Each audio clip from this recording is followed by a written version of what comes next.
Our world seems to be more divided every day. Greed has poisoned many souls. From environmental crises to geopolitical tensions, the global community is at a crossroads. Our planet is in peril. Climate change is not a distant threat, it's happening now. Rising temperatures, extreme weather events, and disappearing ecosystems are stark reminders that urgent action is needed to preserve our homes for generations to come. Geopolitical tensions continue to shape our world. Nations' interests and pride get in the way of protecting safety above all. Armed conflicts claim the lives of millions, destroy homes, ruin futures. Humanitarian crises persist, with millions displaced and suffering.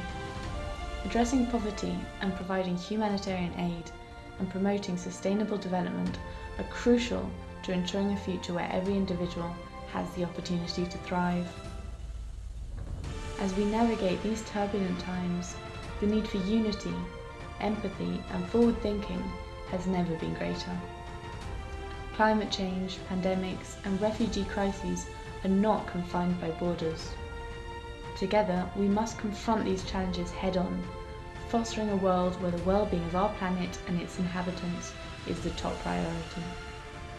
The solutions lie in our collective will and shared determination to create a better, more sustainable future for generations to come. Now more than ever, we need humanity. We need cooperation. Let us work together to achieve common goals. Let us build a better future. And let us begin now.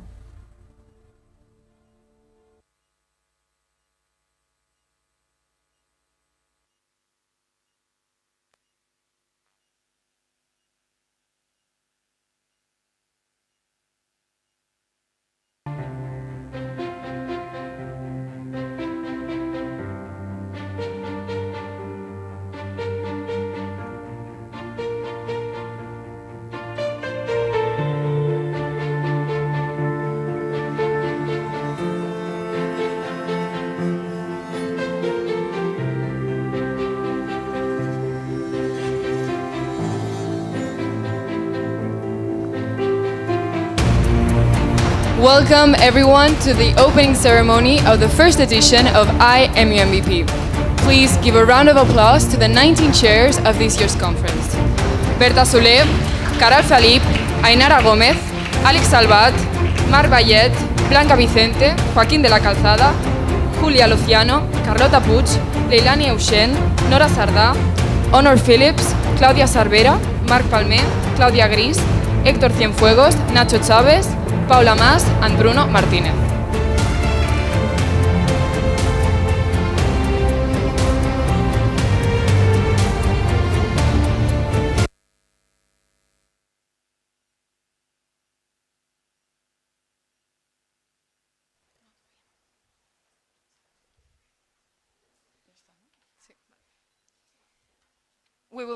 We will now proceed to do the country's roll call. Please, once your country's names are stated, let one of the members of your delegation raise your placard and state present. Thank you.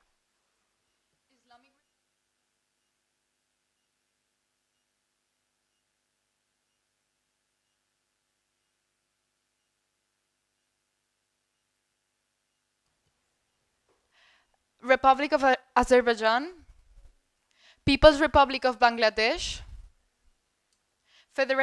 Federative Republic of Brazil, People's Republic of China, Republic of Colombia, Republic of Cuba, Democratic People's Republic of Korea, Arab Republic of Egypt, Republic of El Salvador, Republic of Equatorial Guinea, Republic of France, Georgia, Federal Republic of Germany, the Hellenic Republic, Hungary, Republic of India, the Islamic Republic of Iran, State of Israel, Republic of Italy, State of Japan, Republic of Korea, Lao People's Democratic Republic, Republic of Lebanon, Republic of Mali, United Mexican States, Kingdom of Morocco, Republic of the Union of Myanmar, Kingdom of the Netherlands,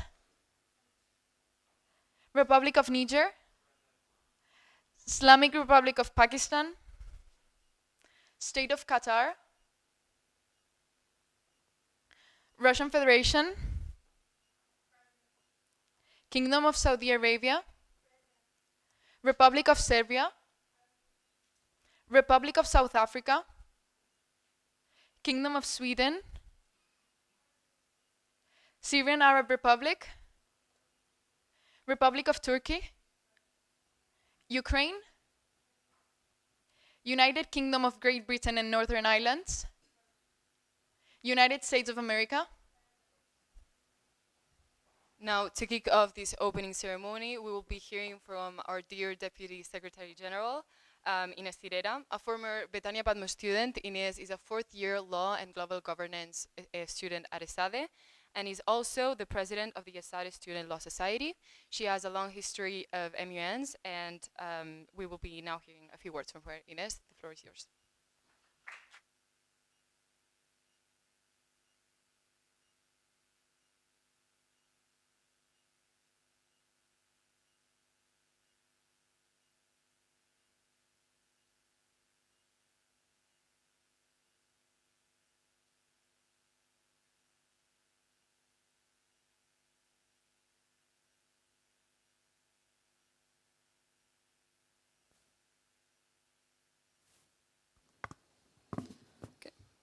Pretty sure it's working now. Yeah. Thank you very much for the introduction. Ladies and gentlemen, esteemed delegates, faculty members, and honored guests, good morning to each and every one of you. Today, as we gather here for the opening ceremony of IMUNBP, I can't help but feel filled with a sense of enthusiasm and hope. This event stands as a testament of the power of the youth in fostering debates of international importance. In a world that is constantly evolving and facing unprecedented challenges, it is crucial for the younger generation to actively engage in discussions that shape our global landscape. Model United Nations provides a unique platform for just that, so it is not merely just a simulation. This year's chosen topics for debate are particularly pertinent and of the utmost importance. So let us delve into these critical subjects, recognizing the significance of each and every one of them. The plight of refugees in camps demands our attention and empathy. In a world that often seems divided, political, populist, it is essential for us to find compassionate and effective solutions that provide refuge for those who need it most. As future leaders, your discussion on this matter can pave the way for policies that prioritize human dignity and human rights above all. Next is the issue of drug trafficking, which is a challenge that transcends borders. It requires coordinated efforts, not only to tackle the actual global supply of drug trafficking, but also innovative strategies that address the prevention, rehabilitation, and international cooperation needed to tackle drug trafficking worldwide. Restoring democracy, which is the very foundation and the heartbeat of many of our societies. It is a topic that calls for introspection and thoughtful consideration. Your discussions may shape ideas on how to rebuild institutions, ensure free and fair elections, and empower citizens to actively participate in the shaping of their political systems. The menace of terrorism, a threat to peace and stability, demands our unwavering commitment to finding comprehensive solutions. Your deliberations shall be materialized in strategies that not only address the immediate security concerns, but also tackle the root causes that fuel extremism. Of course, the ethnic disputes in Nagorno-Karabakh bring forth the complexities of historical conflicts. Your role as delegates is to navigate these complexities and to propose diplomatic solutions that uphold the principles of self-determination and peaceful coexistence. And in the rich tapestry of global concerns, the protection of world heritage stands as a beacon of our shared humanity and cultural history. And lastly, of course, the issue of religious freedom, which is a fundamental human right in many, many global legal systems in the world. Through your discussions, we hope to see proposals that promote tolerance, equality, diversity, and of course, respect for the freedom of religion. As you embark in this journey of debate and diplomacy over the coming days, remember that your voices matter. The solutions you propose, the alliances you forge, the compromises you reach can have a lasting impact on you. I hold IMUNBP very dear to me. To me, it was a start. It was a beginning. It was the spark of a flame for the field of international relations that still burns very deeply and very intensely to this day, and that, to be honest, has no prospect of ever coming to an end. So I invite you to open your minds to the possibility that this might happen to you as well.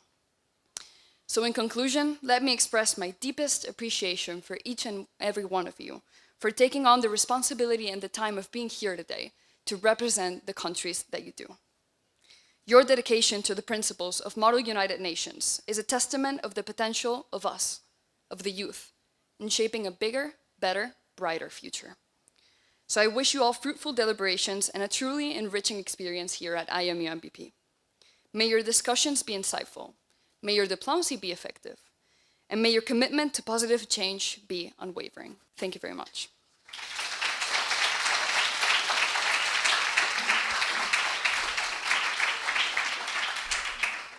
Thanks, Ines, for your amazing speech. Does the Deputy Secretary General yield the floor back to the Chair?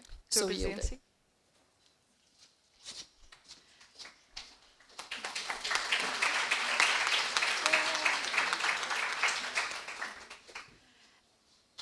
Let us now introduce Agustí Ferran, Chief Financial Officer of BetàniaPatmos. The floor is yours.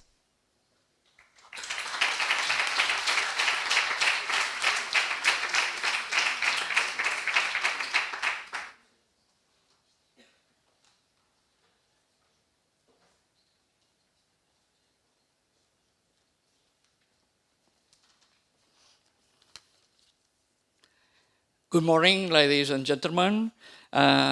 First of all, unfortunately, the general manager of the school hasn't been able to attend this opening ceremony and has asked me to speak on behalf of the school BetàniaPatmos. As you know, BetàniaPatmos is located in Barcelona, and this is an important fact. Barcelona is a well-known city, open to the world, and this is what you can see in the streets. Probably yesterday, today, tomorrow, you will see a lot of Erasmus students, young professionals, and you will notice that they all are talking in English. So this internationality of the city has had a very important impact in the school.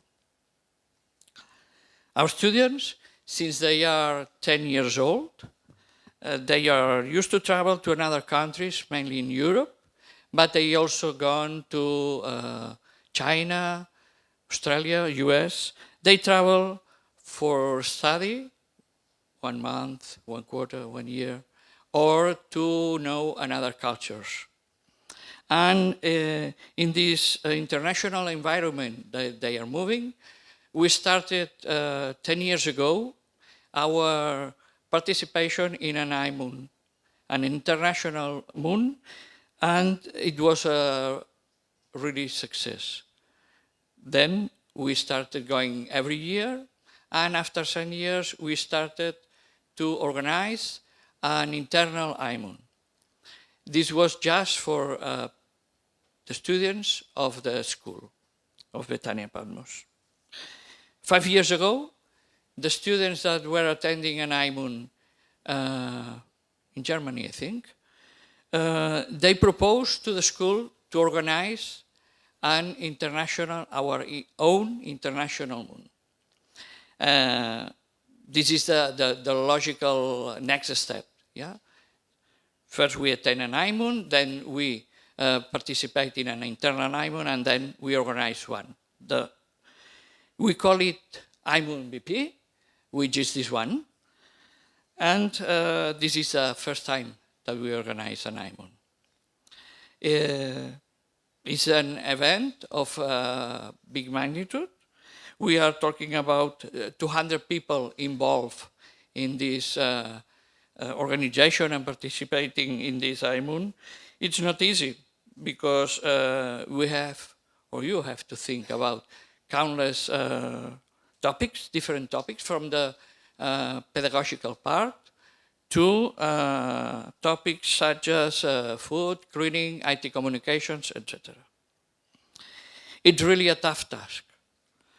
But our students have been working hard for many weeks to make it a success. They work at their best. However, we apologize if something doesn't work well enough, which could happen. And this is the result of so much work. Here we are, 10 schools from 8 different countries, working together during 3 days, even on weekend. It's a pleasure to see so many young people interested in such important issues like security, freedom, environment, and having serious, well thought out and well-founded discussions and negotiations. We are sure that this next Sunday evening, when this IMUNBP is ending, that you will not have learned a lot about internationalization or negotiation, but also that this IMUN will have made you grow as human beings, and you will be for sure better citizens. And this is fantastic. You must be proud, very proud of this.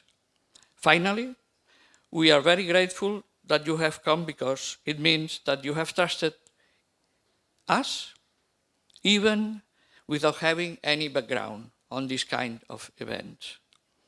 And that's all. Just wish you will enjoy this event, and hopefully see you next year at the second IMUNBP. Thank you so much.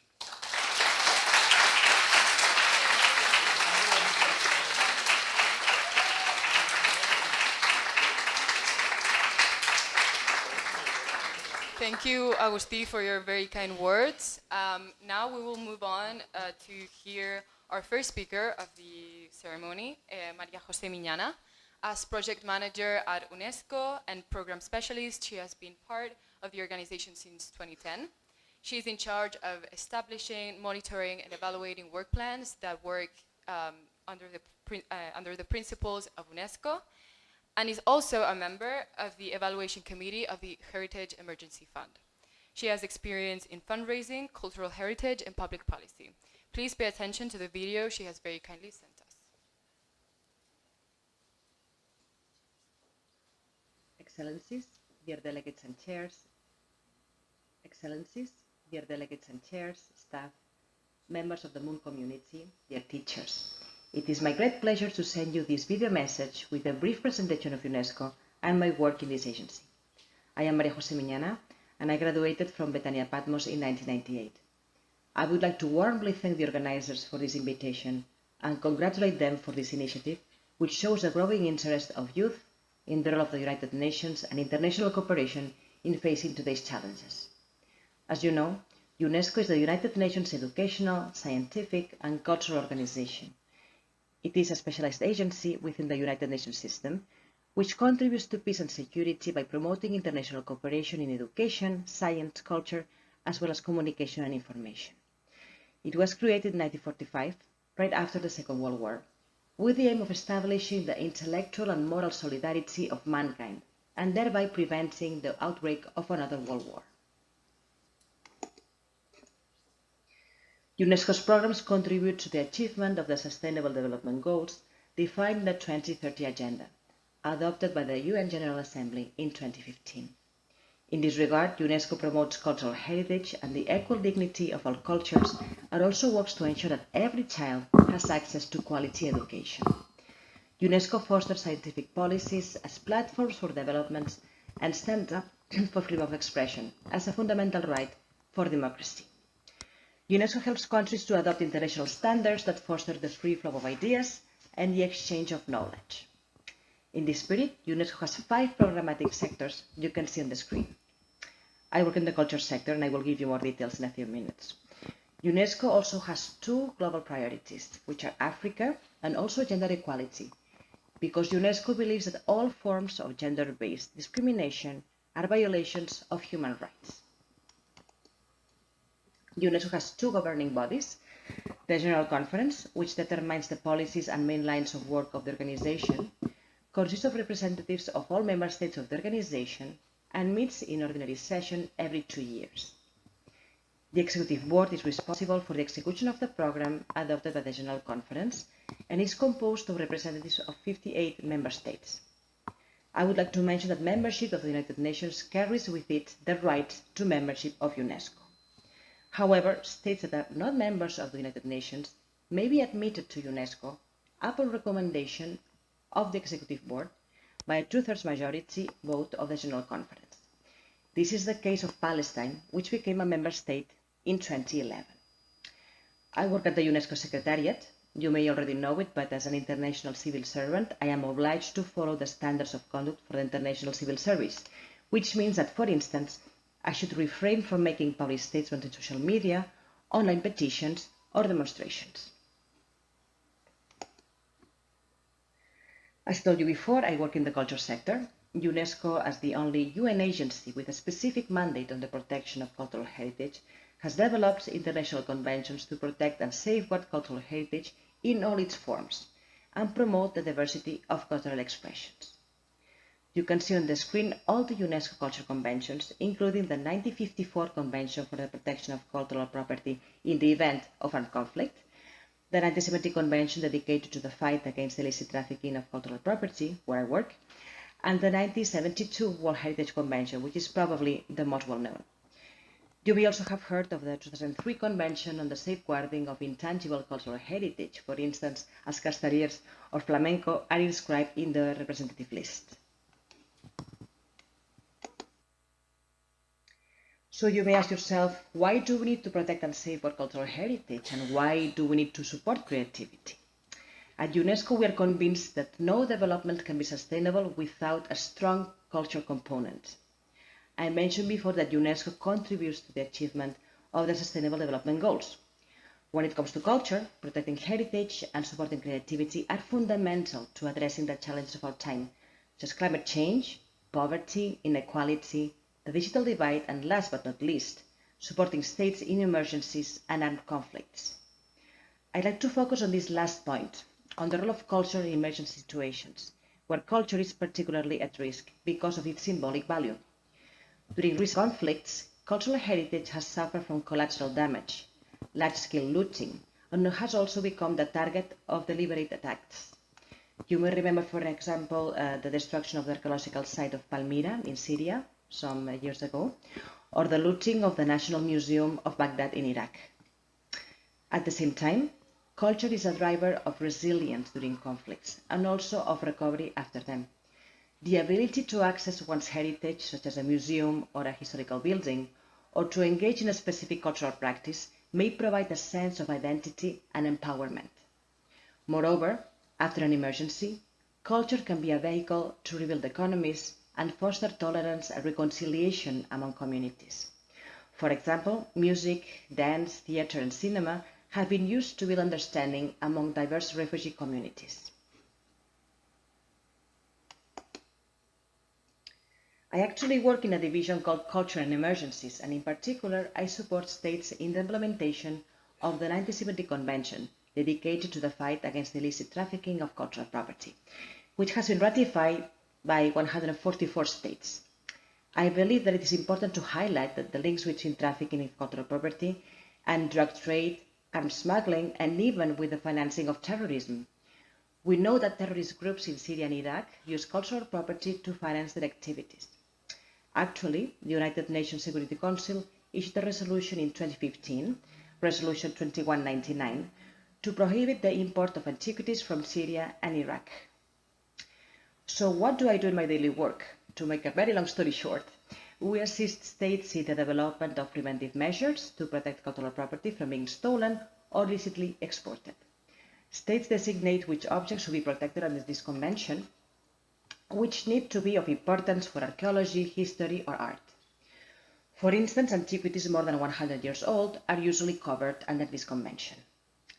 For instance, we support states in the development of inventories in museums, in the creation and improvement of laws for protecting heritage against illicit trafficking, in training museum professionals, police, and customs, and we also provide technical support for the restitution of cultural property to its countries of origin. While we provide support to all states parties, we give special attention, again, to countries in conflict, such as Ukraine right now. Just to give you an example, since the beginning of the war in Ukraine, 329 cultural sites have been affected, including 28 museums. It is very difficult to know the exact number of objects which have been stolen or illicitly exported. However, we have organized various activities focused on prevention. For instance, we have alerted the international art market on the risks of illicit trafficking of cultural property from Ukraine. We have organized online trainings for museum professionals in Ukraine on emergency plans for the safeguarding of collections.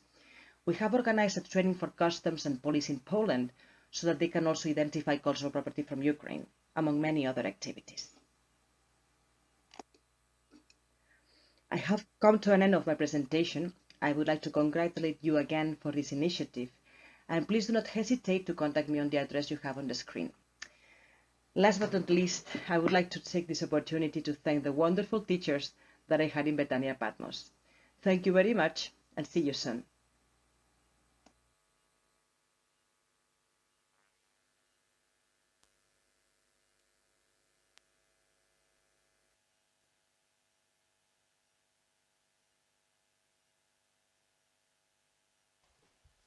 What an incredible opportunity to be able to hear from the experience of someone who's so knowledgeable of how UNESCO works.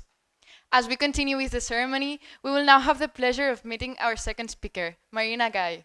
Marina has been the director of Catesco since 2020, as well as a promoter of educational ecosystems at Fundació Bofill.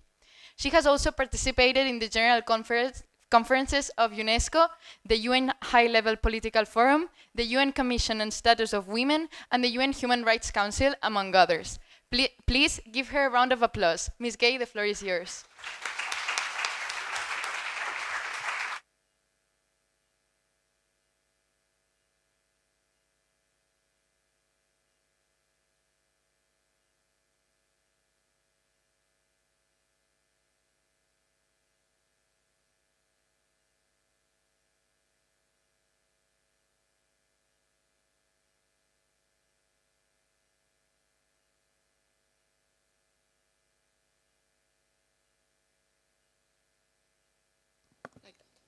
Okay. Yeah. Good morning, everybody. I start again. Esteemed chairs, delegates, and members of the organizing committee. It is truly an honor for me and Catesco, the organization that I represent, to be here. Catesco is an organization that promotes the values and principles of UNESCO within the Catalan society, so it has been also a pleasure to be together and speak together with Maria José Miñana in this opening ceremony. As I said, it is an honor for me to stand before such a diverse and talented group of students from all over Europe who are committed to finding innovative solutions to the complex challenges of today's world. And on top of that, who understand that in order to do so, fostering understanding and collaboration across borders is essential. As students, the notion of foreseeing your futures is an inherent part of your daily lives. Whether it's the simple act of grabbing a coat before leaving home, or strategically selecting future studies, the concept of anticipating your futures permeates both mundane and pivotal decisions shaping your path. In fact, being able to anticipate possible future scenarios is imperative, as it empowers us to redefine our actions in the present. And while there are some things that sure are far from our reach, we can still make small tweaks in our lives to be ready for whatever comes our way. So when the unexpected does hit, we are more ready to roll with it. UNESCO's last global report on education, which is this one, Reimagining Our Futures Together, a New Social Contract for Education, takes a comparable approach. It begins by meticulously examining the current landscape, and then it projects into the future, specifically envisioning the year 2050. The realization that it arrives at is that in the context of our present reality, altogether with the abilities that we as humanity have, multiple conceivable scenarios exist, from a profound crisis to a radical transformation. And only the choices that we collectively make today will determine our shared futures. The report discerns a context marked by multiple overlapping crises.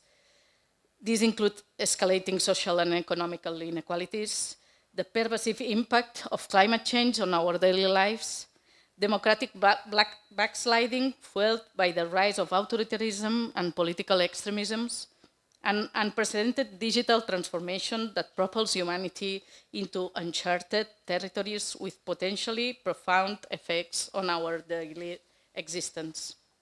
All in all, contributing to an increasingly polarized and fragmented society in a time where cooperative efforts across all levels are needed the most. Indeed, the report points out that we are at a critical historical juncture in global development with threatening prospects of probable futures. It therefore comes as no surprise that the UN Secretary General, in his 2021 Our Common Agenda report, affirmed that humanity faces a stark and urgent choice, a breakdown or a breakthrough. That is why the report, Reimagining Our Futures Together, insists not only on the possibility of shaping alternative futures, but also on the urgency to do so. It reaffirms that education is key to changing course.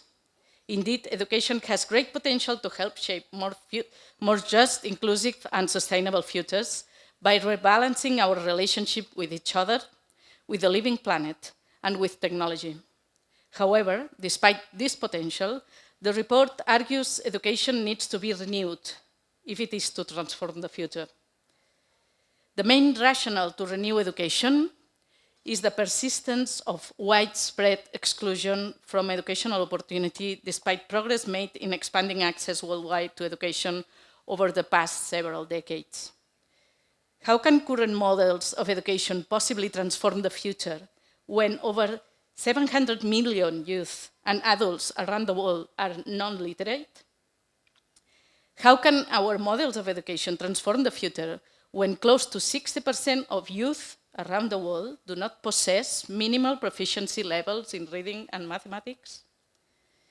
We must accept that education has been part of the problem by sustaining models based on human exceptionalism, individual accomplishment, competition, selection, and exclusion.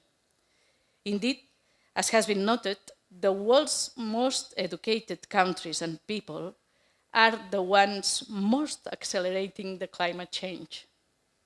So, to shape more just and sustainable futures, education itself must be transformed. What then should be transformed in education? I will mention 3 key points that the report underlines. First, if we hope to grow individual and collective capacities to shift away from unsustainable ways of inhabiting the planet, we must relearn our interdependencies in a more than human world. We must also learn to unlearn what the report describes as the human arrogance that has resulted in massive biodiversity loss, the destruction of entire ecosystems, and irreversible climate change. If education is to help transform the future, it must nurture a culture of care for the planet. This is the first one. Nurture a culture of care for the planet. The second one, teaching and learning, also requires renewed pedagogies that develop learners' ability to navigate future uncertainties and approach the complex problems and multidimensional crises of our times in meaningful ways. We shall include interdisciplinary, project-based, and problem-solving teaching and learning methods that are seen as developing capacities for system thinking beyond disciplinary boundaries. That is, fewer one-hour subject-divided schedules with a monologue from a teacher following a textbook, and more collaborative inquiry together, teachers and learners, to answer meaningful questions. First was the culture of care for the planet. Second was changing pedagogies. And third, in transforming how and what we learn, it is also important to re-examine how we assess and validate learning through evaluation methods that reduce competition and value critical thinking. That is, less standardized testing and more formative assessment based on continuous feedback from the teacher and also from peers to take ownership of one's own learning.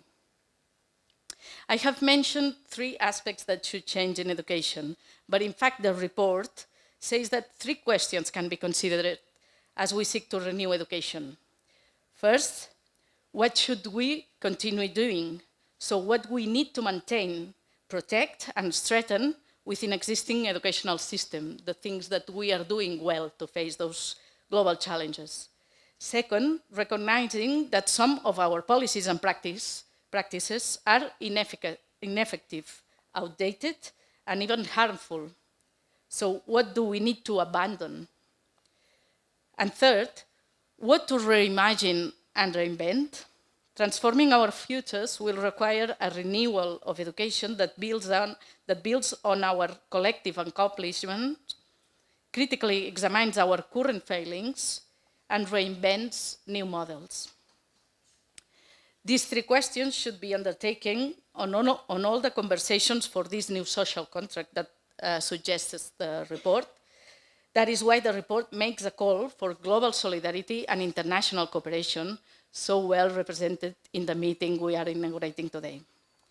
It calls on all educational stakeholders, and it includes especially students, to work together at global and regional levels to generate shared purposes and common solutions to educational challenges. Participation must include diverse non-state actors and partnerships, move away from top-down towards multicentric action, and embrace new forms of regional cooperation, especially South-South and triangular cooperation. And it also claims for an effective international cooperation with common investments in evidence, data, and knowledge across societies and borders. International cooperation and solidarity is key for that in one generation we can transform education systems so that they are truly inclusive, relevant, and increase our capacity to meet our global challenges. That's why I invite you to keep these 3 questions of the Reimagining report from UNESCO in mind over the next few days about how to transform education, what the role of education has been so far in addressing the challenges that we are facing today as a humanity and the planet, and what you think it should be in order to build more sustainable, just, and peaceful futures together. Once again, I express my sincere gratitude for extending me the invitation to participate in the opening ceremony of this International Model United Nations. I hope I triggered the need to open many conversations about the purpose of education and that you feel interpelled and participate in the new social contract for education.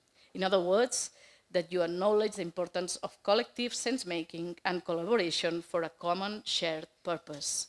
The participants, may your experience be enriching, your debates enlightening, and your new friendships enduring. Thank you very much.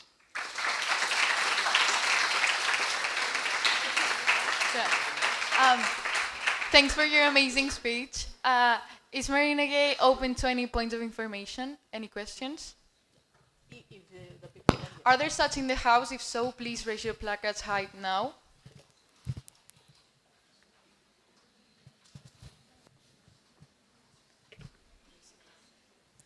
Seeing none, we will continue with the next part of the conference. Thank you.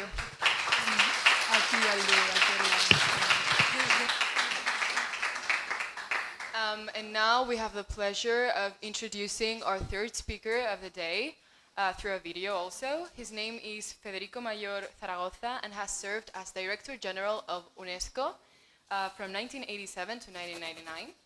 After his tenure as Director General, he has continued to participate in various peacekeeping operations and organizations. This is an amazing opportunity, and we encourage all of you to pay close attention to what he has to say for us.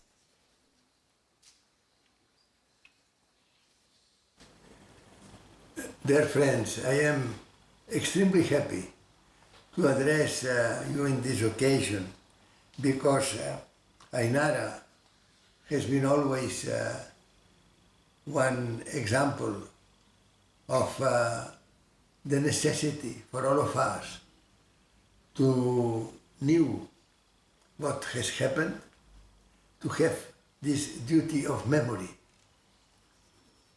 and at the same time we must have the knowledge in order to progressively, and this is precisely what the Sustainable Development Goals and the number 16 precisely says. We must try and try again in order to progressively change the reason of the force by the force of the reason. Yes, all is to substitute finally the bombs and the arms and what has been always during centuries. Si vis pacem para bellum, if you wish peace, prepare war. No. Si vis pacem para verbum. From now on, in this 75th anniversary of the human rights, and when we have the directives of the Agenda 2030 to transform the world, yes, now we can transform the world because we recognize ourselves equal in dignity. This is very important. No discrimination by gender or by beliefs or by ideologies or by sexual, no. All human beings equal in dignity. All able to create. This is our hope. This is our hope. We must invent our future.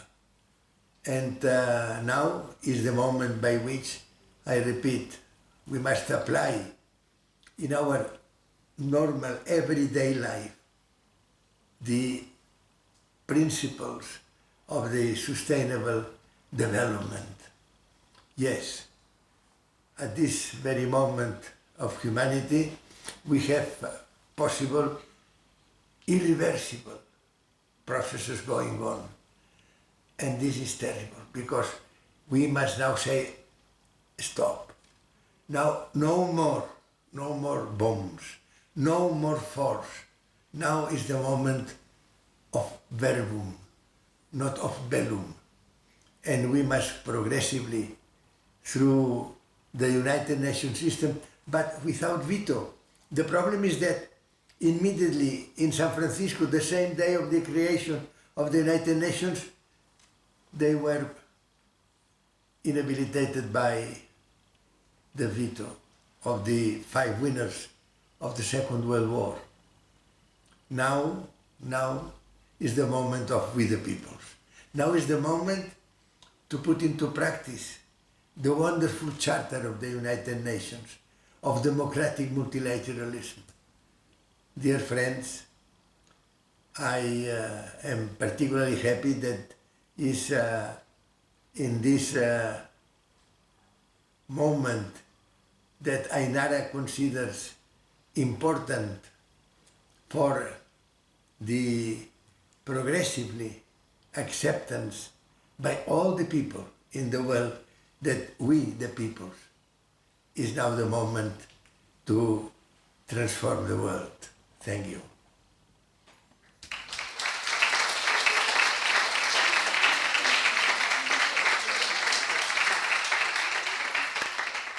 Now it has come the time to introduce the amazing chairs that have been endlessly working to make this conference unforgettable for all of you. So please, chairs, once your names are called, stand up. Chairs of the Security Council, please stand up. Honor Phillips, Claudia Cervera, and Marc Palmé.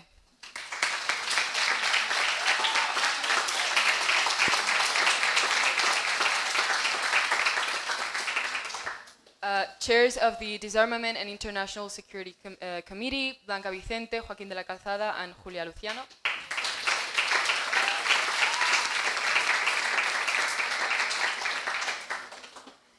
Chairs of the Counterterrorism Committee, Carlota Puig, Leilani Ushin, and Nora Sardá.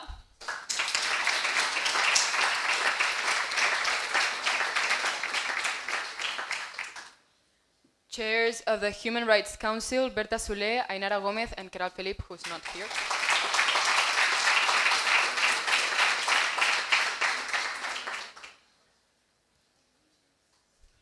Chairs of the UN High Commissioner for Refugees, Paula Mas and Bruno Martinez, please stand up.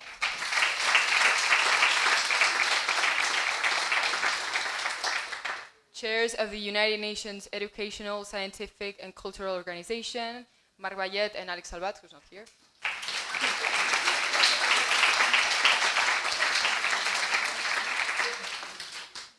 And finally, chairs of the World Health Organization, Claudia Gris, Héctor Cienfuegos, and Nacho Chávez.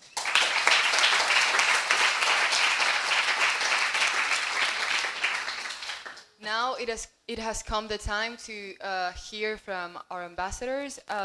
So please, we will be starting with the ambassador of France, Ariadna Barquero. Please take the floor.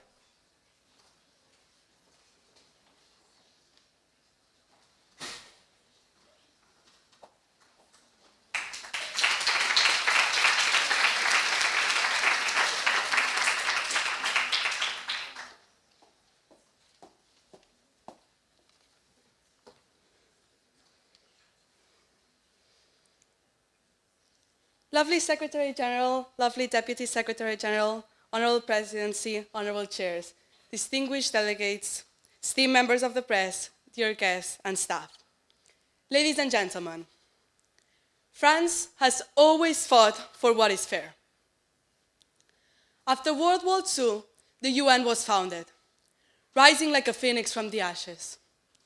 Shortly after, the French delegate, René Cassin, drew up the first draft of the Universal Declaration of Human Rights, a document of extreme momentousness that helps us ensure intrinsic rights all human beings are entitled to, without attending to any discrimination. Human rights are not optional. They belong to each and every one of us and must always be respected. With this declaration, France took the first step towards an equal world. In the times we currently find ourselves, it is more essential than ever that we unite and that we work towards a collective security, a universal agreement that prevails above everything else and that fosters everyone's safety, regardless of nationality, gender, or ethnicity. We must unite and give aid to all human beings whose rights are not being respected. France will not defend nor stand any human rights violation. France will not stand idly by while atrocities are committed all over the world. France has been the home to many human rights advocates, such as René Cassin, and we can guarantee that there will be many more to come, cooperating in the name of their country to this collective security that must be our ultimate goal, leading to a free and united world. During 1789, 3 words resonated in France: liberty, equality, and fraternity. Nonetheless, these 3 words are not just French values. They obey a higher law. They align with the ultimate form of power: morality, These three words are more than ideals, more than beliefs, more than revolutionary thoughts. They are human rights. France has always fought for what is fair, because France has and always will fight for liberty, equality, and fraternity. Thank you.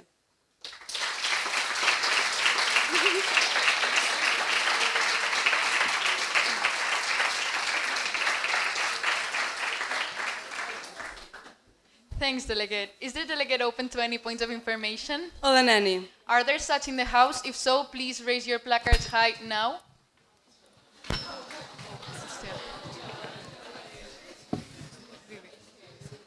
Delegation of China, you've been recognized.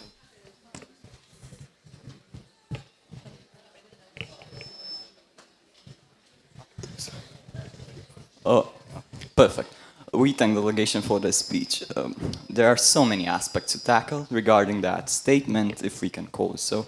First of all, about speaking about being moral, taking the right decisions, peace, etc.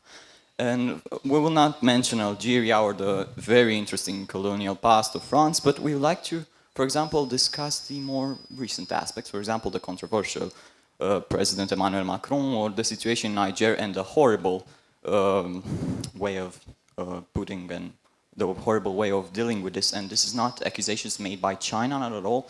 These are statements made by the United Nations, by the international community. So how can France actually come and address the General Assembly and say it supports peace when obviously in Niger this is not the case? There are reports that France is actually planning a military intervention, not to mention the case of Burkina Faso, not to mention the post-colonial attitude of France. So perhaps France has some comments on this? France always aims to act with diplomacy, and all our actions are done with human rights in mind. And we do not care for these allegations that state that France is acting against human rights, because we always have this in mind, and it is our ultimate goal. Request to follow up. That will not be granted. We will be entertaining one more point of information. Also, delegates, remember to keep your questions a bit more short, just because of time organization. Are there any other points of information in the House? Please raise your placards. Delegation of Niger. We thank the delegate for this. We think that. Sorry.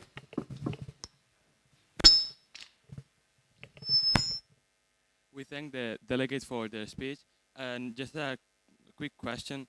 Why is France talking about helping those in need when in Niger, where it's one of the poorest countries in Africa, and they have just cut the humanitarian aid that was helping more than 60% of the population? How France can be saying that they will help the people in need when they are actually just letting them apart? These are measures that have been taken due to their own violations of human rights made by the military coups that have happened in Niger, and such as the holding hostage of their president that was democratically elected. So these are measures that have been taken in regards to the actions of your country, and will be implemented later with stricter measures and better results.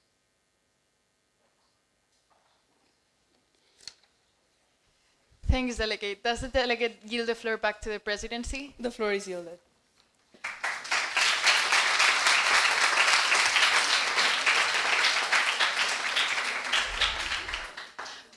We will now be hearing from the Ambassador of Russia, Sara Kazhetinak. The floor is yours.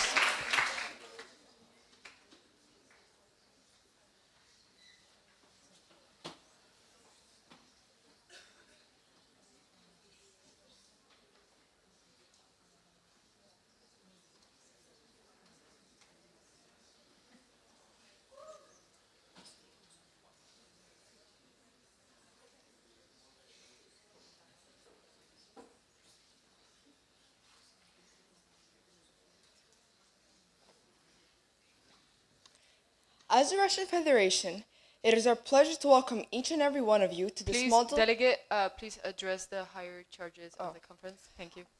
Honorable Chair, dear delegates, organizers, lovely Secretary General, and all present. As the Russian Federation, it is our pleasure to welcome each and every one of you to this Model United Nations Conference.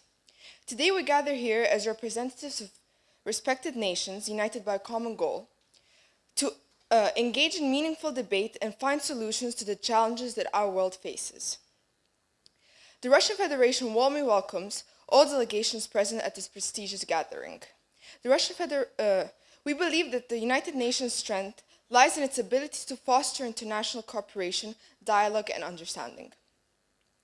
Through such platforms, we may overcome our differences and work towards a shared vision of global peace and prosperity. The Russian Federation is committed to principles and ideals established in the UN. We are persistent about maintaining international peace and security, promoting human rights, and fostering sustainable development. The Russian Federation has responded to listed issues with notable actions. We have adopted measures to minimize greenhouse gases and in addition, we are committed to the Paris Agreement in relation to climate change. In order to reduce poverty and raise living standards, the government has put in place social welfare programs. Russia has actively taken part in diplomatic negotiations and peacekeeping missions to respond to armed conflict. In regard to promoting gender equality, ongoing necessary actions are being taken to address this issue. We must unite and cooperate and acknowledge that different points of view enrich our debates. While we may hold opposing views, it is the pursuit of common ground that will lead us to effective and long-term solutions. We hope to engage in effective and productive discussions in the following 3 days. Thank you. Thanks, Delegate. Is the delegate open to any points of information? Yes. Are there such in the House? Bear in mind we will only be entertaining one. So please raise your placards high now. Delegation of the United States.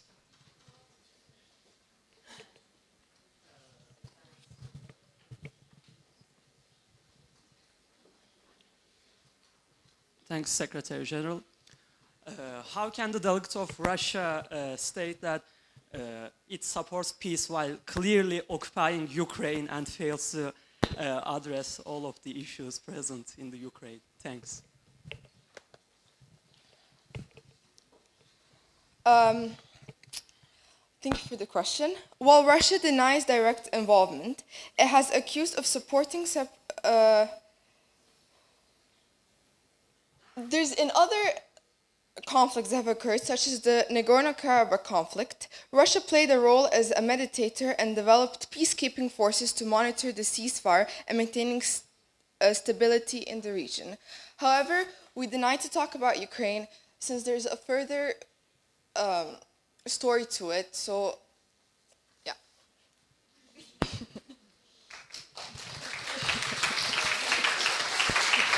Thank you, Delegate. Does the delegate yield the floor back to the presidency? Yeah, we yield the floor back to the presidency. Thanks, Delegate. Now we're introducing the, please order, thank you. We'll now be introducing the Ambassador of Pakistan, Lola Bonhirbe. The floor is yours.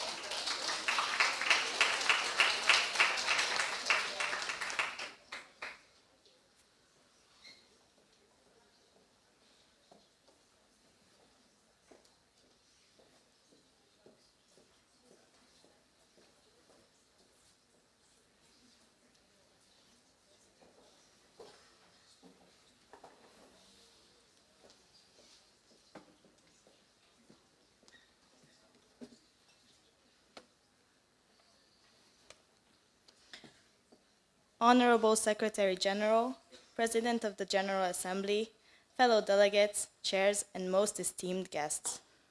We stand before you today as the representative of the Islamic Republic of Pakistan, a nation that values the principles of justice, equality, and peace. As we gather in this esteemed assembly, we are reminded of the common challenges and opportunities that bind us together as members of the international community.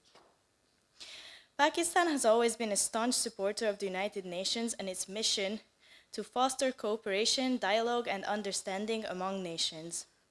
In the face of global challenges, we firmly believe in the power of collective action and multilateralism. Our international community is today faced with a great number of new challenges. As you may know, a new war has recently erupted between Israel and Hamas. Pakistan has always supported the Palestinian cause, and we have advocated countless times for the rights of the Palestinian people. We have consistently called for a just and lasting solution to the Israeli-Palestinian conflict based on the two-state solution which envisions the coexistence of Israel and an independent Palestine. Almost 2 years ago now, a war has started between the Russian Federation and Ukraine, which is today still an ongoing topic. Pakistan fully supports the respect for the principle of the sovereignty and territorial integrity of states, a principle which also applies to Ukraine as to other member states. States cannot be torn apart by the use of force. We believe that war is not the solution to any problem, and one should adopt a diplomatic attitude to handle issues. We strongly hope that both of these conflicts will come to an end soon and that the affected countries will be able to work their differences out. We wish to stay neutral in conflicts of this matter, as we believe it should be resolved by the countries affected by it. Back to our causes, Pakistan continues to strive for stability, security, and economic development. We are dedicated to resolving outstanding issues through peaceful dialogue and diplomacy. Our efforts to promote regional cooperation, especially with our neighbors, are testaments to our beliefs that lasting peace is essential for the prosperity of our people and the broader region. Our country recognizes the importance of addressing issues such as poverty, climate change, and inequality, and we are committed to playing our part in the global effort to build a more equitable and sustainable world together. We believe climate change is of utmost importance in today's world if we want to keep being able to live on our planet, and that each country should play its part to preserve it. In these times, it is crucial for nations to come together, share their experiences, and collaborate on solutions that benefit all of humanity. We would like to assure you of our commitment to international cooperation and development, and we are looking forward to working with other countries to address these issues in the next few days. Thank you.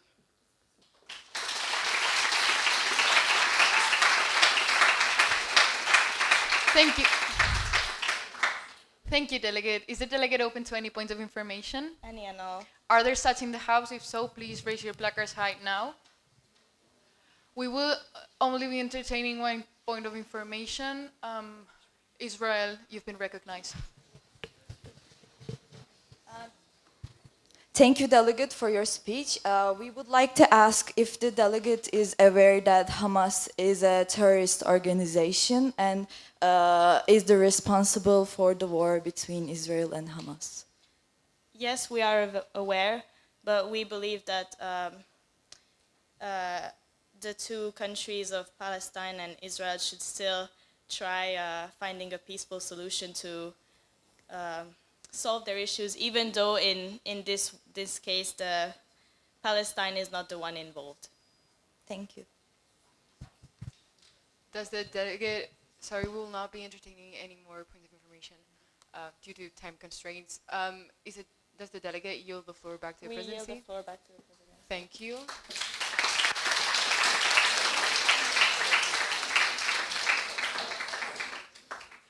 We will now be hearing from the Ambassador of the United Kingdom, Polina Kaspranova. The floor is yours.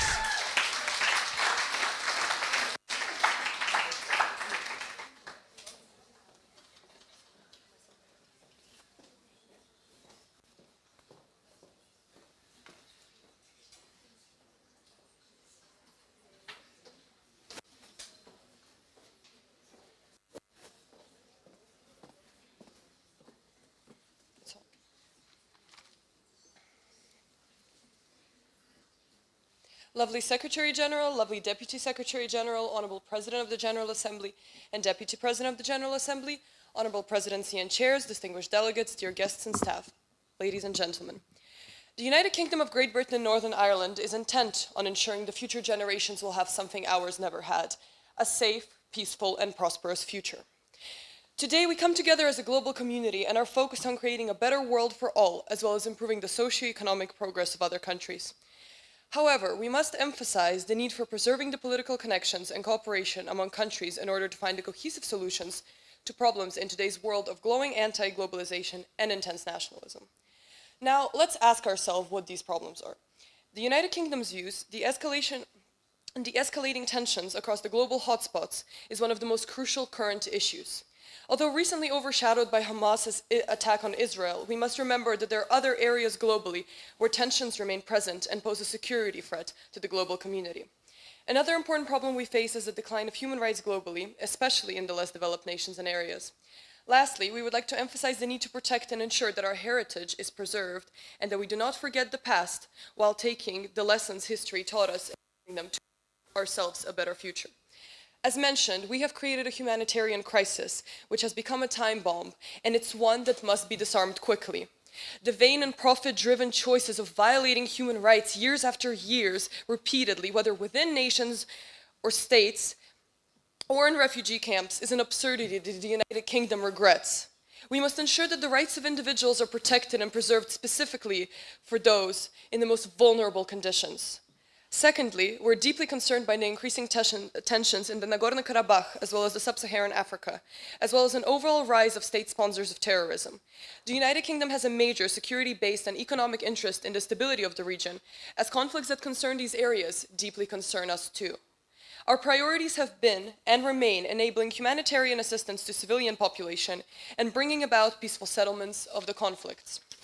And thirdly, as we move towards the future, we must remember our past, and the United Kingdom believes that one of the best ways to preserve our history is to protect cultural monuments and World Heritage areas.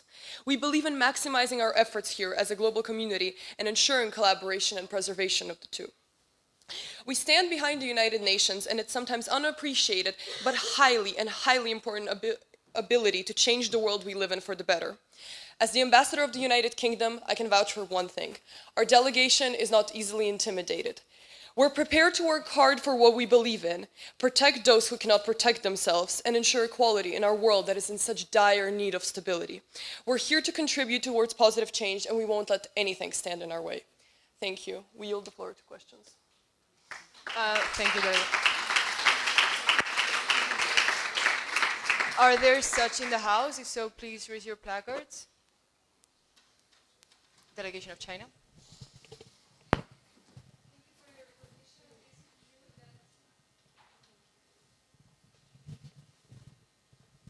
Thank you for the recognition. Is it true that UK prizes collaboration and friendship between countries when it's actually banning Chinese technologies for no apparent reason besides speculation?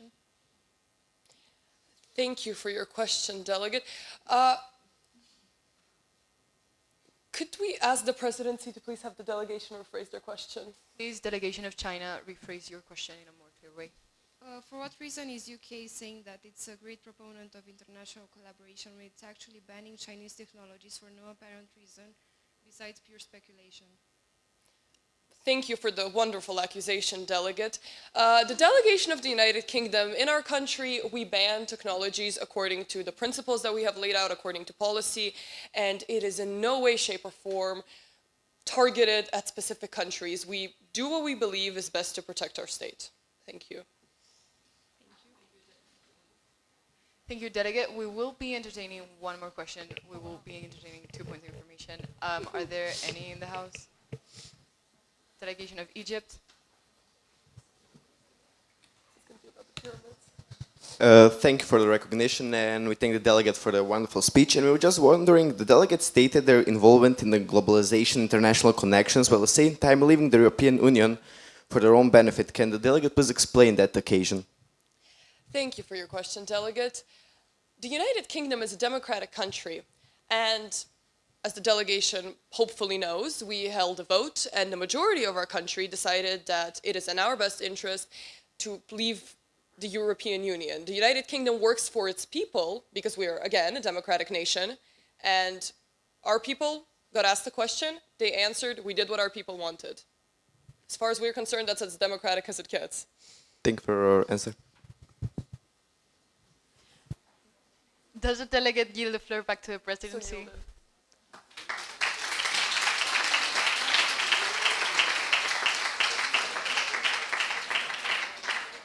We will be now hearing from the ambassador of Israel, Jansu Yiyit. The floor is yours.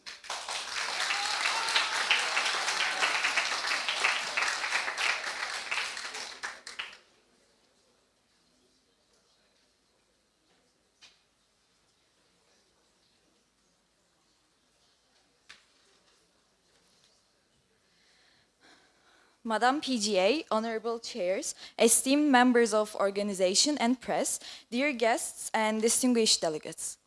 As the ambassador of State of Israel, we are here today to reaffirm our country's commitment to peace, security, and welfare, not only for our citizens, but for the entire global community.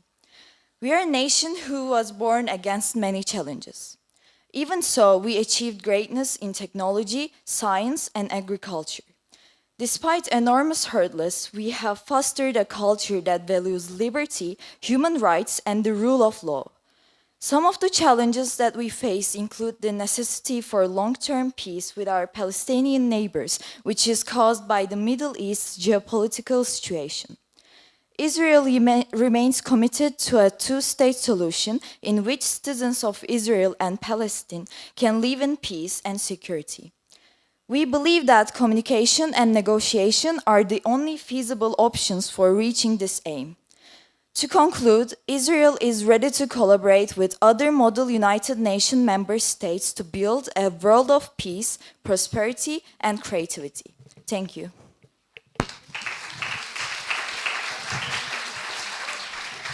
Thanks, Delegate. Is the delegate open to any point of information? Any and all. Are there such in the House? If so, please raise your placards high now. We will be entertaining two questions.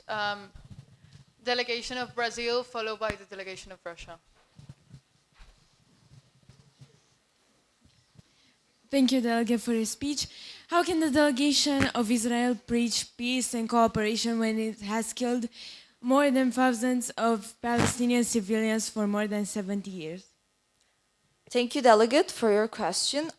We would like to remind the Delegate that it is not us who's killing citizens, but the terrorist organization of Hamas, who broke through the heavily protected border of our nation and launched a surprise attack on our citizens and killed over 1,400 people and hostage dozens of our citizens as well.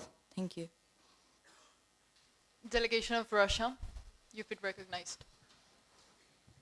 Thank you for your recognition. You just said that it was not you, your delegation who... Please refrain from using personal pronouns. Okay. Although you said that you were not... Delegate, please refrain from using Although personal Israel pronouns. said that they did not attack these civilians, however, you have claimed and accepted... Delegate, please. Sorry. They have accepted the airstrike on a Gaza hospital full of children, old people, and families who have no correlation with Hamas. So how can Israel say that they did not kill any citizens while accepting the airstrike on a hospital? Thank you. Thank you, Delegate, for your question. We would like to state that it is very obvious that we have to defend ourselves from the attacks of Hamas. So the only thing we do is defending ourselves. Thank you.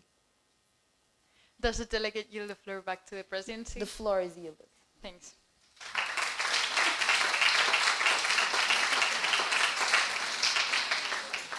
We will now be hearing from the ambassador of Turkey, Tabea Sayle. Please approach the floor.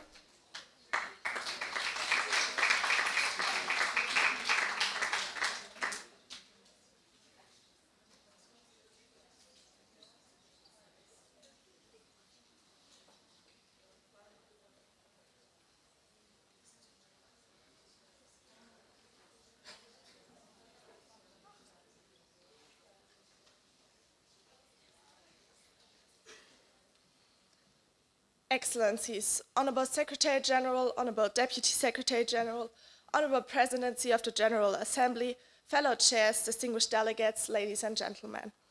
Turkey, with its unique geographical location as a bridge between Europe and Asia, assumes a permanent role in international diplomacy. Historically and culturally rich, Turkey has expanded its diplomatic relations over the years. We are a member of various international organizations, including the United Nations, NATO, and the G20. Its foreign policy reflects broad interests encompassing political, economic, and cultural dimensions.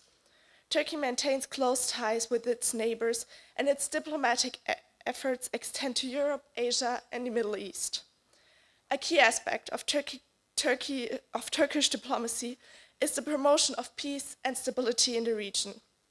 Ankara, the capital of Turkey, serves as a significant hub for diplomatic activities, hosting numerous embassies and representations of international organizations. Turkey advocates not only for political but also for economic cooperation, playing a crucial role in addressing global challenges through active participation in multilateral discussions. Overall, our external relations reflect our multi-faced identity and efforts towards peace, economic progress, and cultural exchange.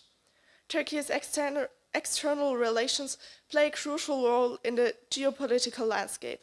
Turkey maintains comprehensive diplomatic ties with various countries and international organizations. Issues such as the situation in Syria, the fight against terrorism, and the refugee crisis have shaped Turkey's external policies. Additionally, the country maintains close economic ties, particularly in the energy trade. Relations between Turkey and the European Union are a significant focus. Discussions surrounding EU membership profoundly impact diplomatic ties. Simultaneously, Turkey plays a crucial role as a partner in international conflict and as a mediator in regional affairs. The economic aspects of Turkey's external relations are also of great importance. The country is a key trading partner globally, pursuing active economic diplomacy. In summary, Turkey's external relations are multi-faced, encompassing geopolitical, economic, and regional dimensions, exerting a significant influence on the global political stage. Thanks. Thank you, Delegate. Is the delegate open to any points of information? Yes, we are. Are there such in the House? If so, please raise your placards. Delegation of Israel, followed by China, followed by Afghanistan. We thank the delegate for their speech, but we would like to ask why the delegate was talking so much about peace when Turkey has been a sponsor to several terrorist organizations. We want to deny these allegations that we sponsor terrorist organizations. We want to uphold human rights, and we think that these organizations aren't terrorist organizations. Thank you. Delegation of China. We thank for the presidency for the recognition. First of all, just as a short parenthesis, as we have noticed some individuals have problems with pronunciation. It's Turkey, not Turkey. They changed the name a year ago. And now moving on to the actual question. Well, of course, Turkey militates for peace, and we are glad to hear that. But however, around 2 or 3 days ago, His Excellency President Erdogan made a public statement in which he called His Excellency Prime Minister of Israel, quote, the butcher of Gaza, end of quote. How is that diplomatic language and diplomatic approach to international affairs? Could the presidency ask the delegate of China to rephrase the question? Please, delegate of China, could the delegate rephrase the question in a moment? Absolutely. To make it short, about 3 days ago, Turkey made a public statement in which it called the Prime Minister of Israel, quote, the butcher of Gaza. How is that diplomatic approach to international affairs, considering that Turkey has talked about diplomacy in their speech? We think that this is a complex issue, and we think that it's our opinion about diplomatic efforts, and we did state that, our minister stated that, and so we think we don't want to talk about this issue up here. Request for follow-up. that will be granted. Perfect. Well, the definition of diplomacy requires a certain level of respect to other nations. Now, the United Nations is considered a sanctuary of peace and collaboration and all of that. And the question still remains the same. How can one call a prime minister of one of the most controversial nations right now a butcher? Because it does seem a very interesting claim, and we would like further details on that. We deny the allegations that we don't do diplomacy right, and that we have a different view on diplomacy than other countries. So we don't want to talk about it, about our prime minister, and we think that the delegate of China can inform himself on the internet and make his own opinion about it. We thank for the answer, and could the presidency please tell the delegate that there are no he, she, personal pronouns only. Thank you, Delegate. We thank for the answer. Please, Delegate, remember to refrain from using personal pronouns. The delegate is sorry. Delegation of Afghanistan. Please, order. Thank you. We thank the delegate for the speech. Order in the House, please. Some of Turkey's actions indicate that they are biased. Then how can Turkey state that they are fit to be a mediator in external affairs? We think that Turkey, with our rich historical and cultural heritage, we play a significant role as a mediator in external affairs. And we think that with our location between Europe and Asia, we have a great understanding of diverse perspectives and like diplomatic resolutions of conflicts. So we don't think that we're biased, and we have successfully contributed in helping to help resolutions being made in regional issues in the past. So we think we have the experience and we can be an international mediator. Thanks. Thanks. Does the delegate yield the floor back to the presidency? We yield the floor back to the presidency. Thank you.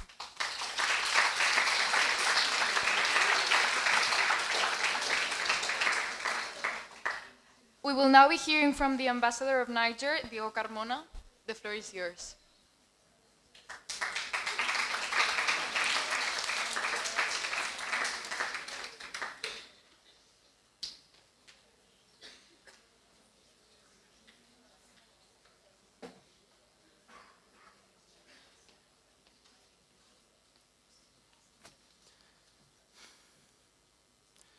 Lovely Secretary General, lovely Deputy Secretary General, Honorable President of the General Assembly, Honorable Deputy President of the General Assembly, Honorable Presidency, Honorable Chairs, distinguished delegates, dear guests and staff, ladies and gentlemen.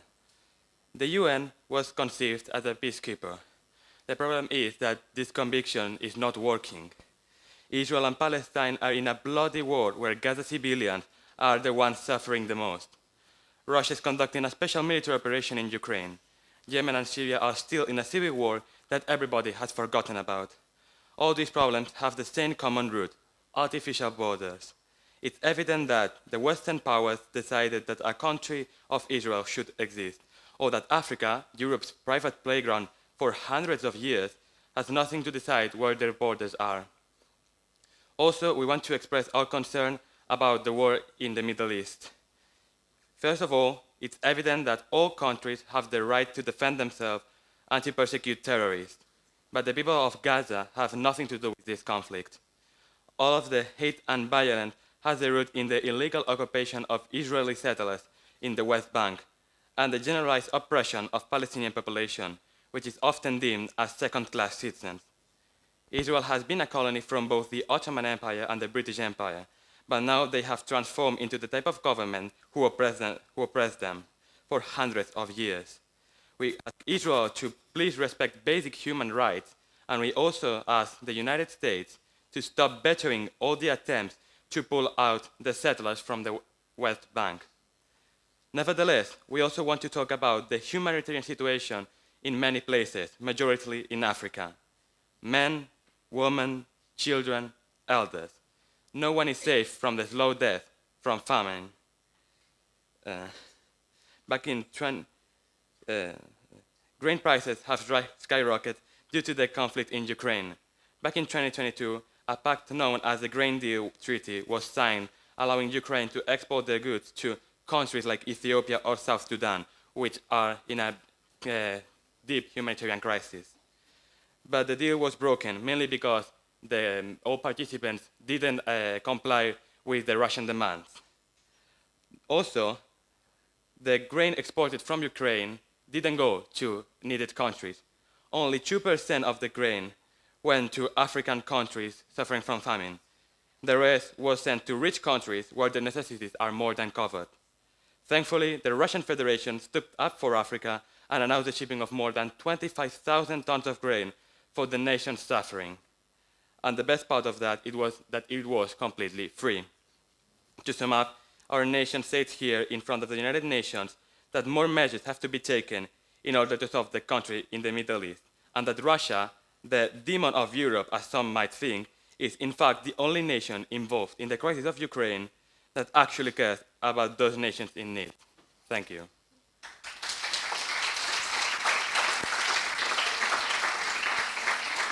Thanks, Delegate. Is the delegate open to any points of information? Are there such in the House? If so, please raise your placards high now. Israel, France, China.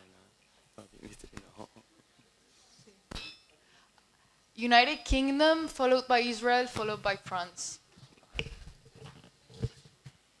Thank you for the recognition. We would just like to ask, is the ambassador up there on the stage representing the elected government of Niger at the moment, or the one that has just recently overthrown the elected government of Niger? The delegate is representing the government that is caring about the people of Niger and not that is only for help our colonial or ex-colonial oppressor. So we are representing the actual and de facto government of Niger.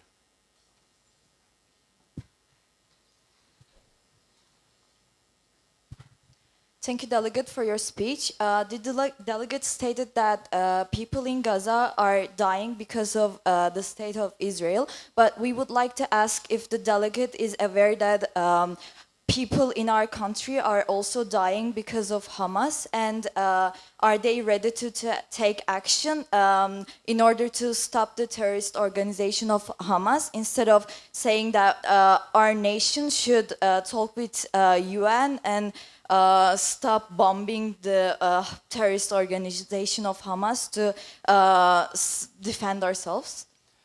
What we have stated is that Israel has all the right to persecute and destroy Hamas, as it is a terrorist organization who has attacked Israel. But we also stated that the Gaza people have nothing to do with this organization and therefore should be protected and not genocided as Israel is doing right now. Motion to follow up. Granted. We would like to ask if the delegation is ready to take action in order to rescue the people in Gaza, as we agree that there should be some arrangements in order to prevent people's death. Of course, people, both the civilians and the hostages, have to be safe, but the problem is that Niger is not a very rich country and we can't take any more action than just saying words, so we are sorry. Thank you. France, you've been recognized.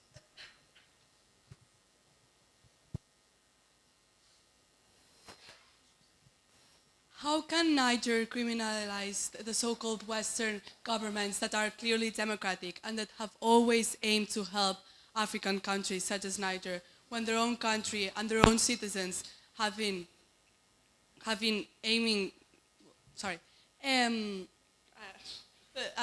delegate of France will start again. How can Niger criminalize Western countries when your own country is not democratic and has had several military coups that are not respecting their citizens' human rights? First of all, the actual government of Niger is respecting the population of our country. In fact, when the junta entered into the government, people went to the street to greet them and to celebrate the deposition of a corrupt government. And we criminalize the West as they may be democratic, but they don't want to expand that democracy. They want to expand a fake democracy that just serves to their interests. Thanks. Does the delegate yield the floor back to the presidency? The floor is yielded.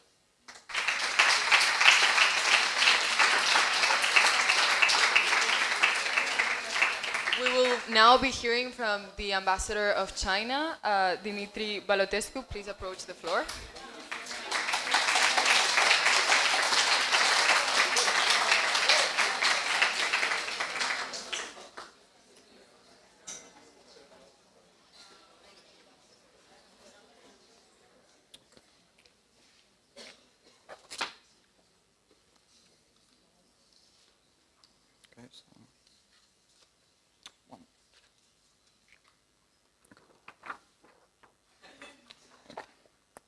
Now, lovely Secretary General and Deputy Secretary General, Honorable President of the General Assembly and Deputy President of the General Assembly, distinguished guests, honorable chairs, fellow delegates, and hardworking members of the staff, press, and organizing team. Greetings to all. It is with utmost pleasure that we, the People's Republic of China, now have the opportunity to address the General Assembly. At the current time, the world is characterized by great uncertainty and division. The pillars that have supported the long-desired peace are being subjugated to the countless conflicts of ideas that often evolve in military disputes. The consequences of extreme natural events and situations caused by virus outbreaks occur more and more. Last but certainly not least, the gap between developed nations and countries striving to reach economic balance is only becoming increasingly patent. It is clear that now, when humanity is witnessing the establishment of a new world order, the international community needs the appropriate guidance in reaching the path that leads to a prosperous future. As a nation that has overcome more challenges than any other in the history of civilization, the People's Republic of China has acknowledged the crucial role that peace, honor, and order have in assuring a stable tomorrow for generations that are to come. Because of this, China has the obligation to provide our member states with an example of responsibility and diplomacy. The unilateralism that has come to define the manner in which international affairs are being addressed can only be called malign in the context of maintaining global cooperation. We have seen such consequences in the case of the Ukrainian crisis. We are now witnessing once again this in the Gaza Strip dispute. Now, China calls upon all member states to take note of the United Nations Charter and to act accordingly. Political ties must be reestablished, whereas unnecessary violence must be fought at all costs. Now, there are countless aspects that should be tackled within this ambassador's speech, starting from, of course, the world's most pressing matters and to the actual topics that are to be discussed in the following days. However, there is one key aspect that must be highlighted. On April 21st, 2022, His Excellency Xi Jinping, the President of the PRC, has announced... Please, delegates, order. Thank you. Has announced the Global Security Initiative, one of the most complex legally binding documents of the 21st century. This provides nations that face instability with guidance in reaching a balance. Shortly after, the Global Development Initiative followed as the most successful plan regarding the implementation of the 17 Sustainable Development Goals. Now, this has been supported by over 100 member states, clearly showing the viability of this project. Due to time constraints, we are to approach our closing marks. Thus, we would like to recall the words of Confucius, the greatest philosopher of all time. And due to the fact that the quote is rather long, we will give it in English. Now, man has three ways of acting wisely. The first, on meditation, which is the noblest. The second, on imitation, which is the easiest. Finally, on experience, which is the bitterest. Now, let us hope that the United Nations chooses the noble path in combating and condemning the aftermath that is represented by mistakes that were made by previous generations. With that being said, that is, may you all be guided by wisdom. 谢谢.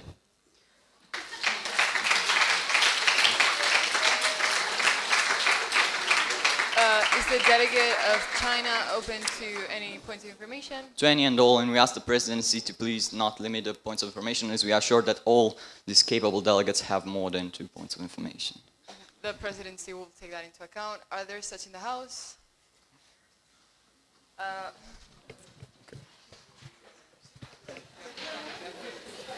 Please, delegates, order. Delegation of the United States, followed by... Please, delegates, make sure your placard is Japan. Japan, you recognize. Laos.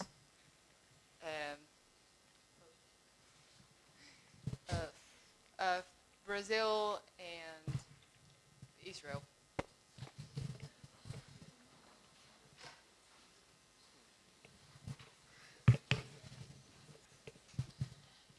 Thanks, Secretary General, for the recognition. Where to start? How can the delegate of China speak about human rights, freedom, while censoring internet, suppressing the press and free speech, monitoring its citizens 7/24, and putting thousands of people in concentration camps, mainly Uyghur Turks, and attacking Taiwan? Thanks. Please, delegate, remember you must first wait for the delegate to finish your question, and right of reply is not in order. You may answer the question now. Should we restate our question? Point of order. We have been accused in the United Nations Forum of attacking Ukraine, of promoting propaganda. This is not the direct speech we are addressing to the presidency. Now, we have been accused of attacking Taiwan and promoting values that are against the United Nations Charter, and we are deeply offended as China is one of the permanent members of the Security Council, and it obviously knows its responsibility. So we'd like to be granted at least a short answer in which we explain our right of reply. Under the presidency, that will not be granted, but the delegate is able to answer to those accusations during their time. Well, first of all, we thank the delegation of the United States for the irresponsible and hypocritical question, of course.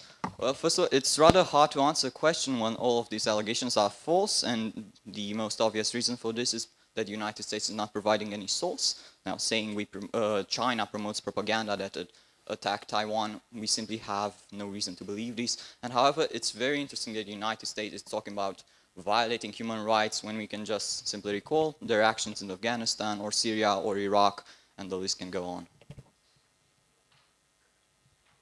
Motion to follow up? Granted. We would like to state that United States of America has always been the first and foremost protector of peace and freedom and justice and security in the world.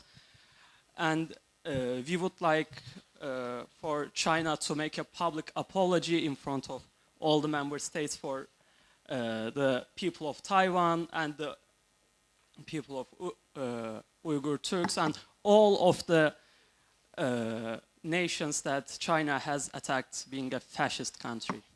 We thank the delegation for the simply redundant question and actually statement. First of all, China will not be part of these childish games and will not make any sort of apology as it does not have any reasons. And now there are a few interesting things that should be tackled. First of all, everything that China has done is in the interest of our population, is in order to maintain stability and in order to maintain peace. As a matter of fact, while the US is now involving in the business of other nations. And it's rather interesting, for example, because if we were to approach and use the same manner that the US is now using, we would like for the US to formally apologize, because after deploying more than 750,000 troops in Afghanistan, starting from 2001, they simply decided to withdraw all of their troops in 2021, and we also the aftermath in Afghanistan. So perhaps the US should first take a good look at their own actions before accusing other nations. Thanks, Delegate. Japan, you've been recognized. Also, delegates, remember to keep your points of information in the form of a question and to keep them a bit shorter. Thank you for the recognition. How can the delegate of Japan speak about leaving a clean and prosperous world for the future generations, whilst it's been provoking USA with one of the more famous and more recent weather balloon incident, which was surveying over weather balloon in quotes, by the way, which was surveying U.S. military bases. We thank the delegation for the question. First of all, the delegation of Japan didn't state it. The delegation of China stated as we are. We will move on. Please, there's no direct speech. It was a bit, it's not direct speech, it's rhetorical. We are not waiting for an answer. Now, the main point is that this actually concerns a different matter. It concerns environmental change and means that are used to cause environmental change. And of course, China has very strict laws. Perhaps the delegation of Japan would bother and search for those laws. It would see that we actually have very strict regulations regarding the usage of military means in order to provoke eventual potential weather changes. So if this has happened, it has happened in clear and in controlled conditions. Permission to follow up? Granted. Why was the Chinese government against the release of clean clean water, which was firstly radioactive, but then was treated to be perfectly releasable into the world. Whilst the China was releasing untreated radioactive water into the Japan Sea. We would like to thank the delegation of Japan for the question, and we are so glad we have the opportunity to clarify on that aspect. Now, the tragedy happened in the Fukushima region, and of course, the controversial decision was, in fact, if we take a look in the United Nations resolution, in the voting procedure, was in fact not that welcome, and it was not well supported. The United States of America barely said that they were in favor, and with all due respect, we find it rather irresponsible for Japan to threaten the safety and the health of their citizens, but China will not take any sort of decisions that threaten the lives of civilians, because in fact deploying radioactive waste is a dangerous fact. Permission to follow up? Unfortunately, that will not be granted. Delegation of Laos. Thank you for the speech, delegate. We would like to ask the delegate how come the delegation of the People's Republic of China can mention human rights regarding to the Uyghurs, a minority living in China, and whose current human rights are being violated and they are sent to re-education camps? We would like to thank the delegation of Laos, we believe. For the question, well, first of all, it is rather redundant, as China has made countless public statements about this, but as the delegation of Laos didn't make any research, we will once again restate it. First of all, the Uyghurs have committed terrorist acts, related acts, and in fact, the Constitution and the Counterterrorism Law of 2015 of the People's Republic of China clearly states that the people of the Republic of China cannot be endangered by such acts. Therefore, China acts in accordance to their own law, which in fact is tolerated and has been applauded by certain nations in the United Nations Security Council. Motion to follow up. Granted. Can the delegation provide us with some evidence of those terroristic attacks and specific?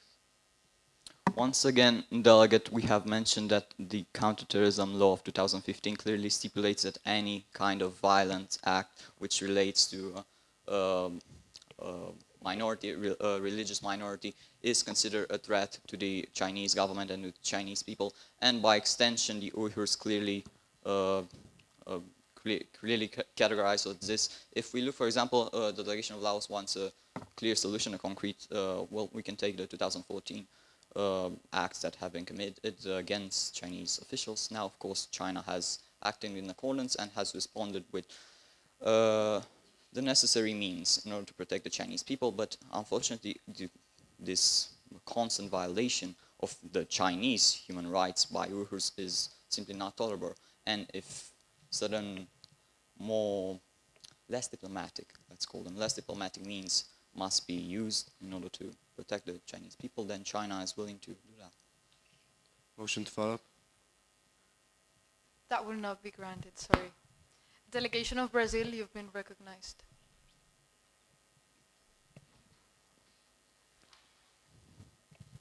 Thank you, delegate, for your speech and wonderful remarks. How can the delegate preach religious freedom and peace in general when it has allegedly, we will not say accused because we don't want the delegate to be offended, committed genocide and other crimes against humanity against Muslim groups, not limited to Uyghur people? Once again, delegate, we find the question rather irrelevant, with all due respect to the integrity of the delegate, because we have already answered this once again. Whether it's the Uyghurs or other terrorist organizations, this is not important. It's about people that threaten the safety of the Chinese population, and we are simply acting in accordance to our own constitution and to the laws. Now, we believe that all United member states already know the principles on which the Chinese government and the Chinese people rely on. And as we have not seen any criticism coming on this specific matter, we don't find it rather concerning. Israel, you've been recognized. Thank you for the recognition.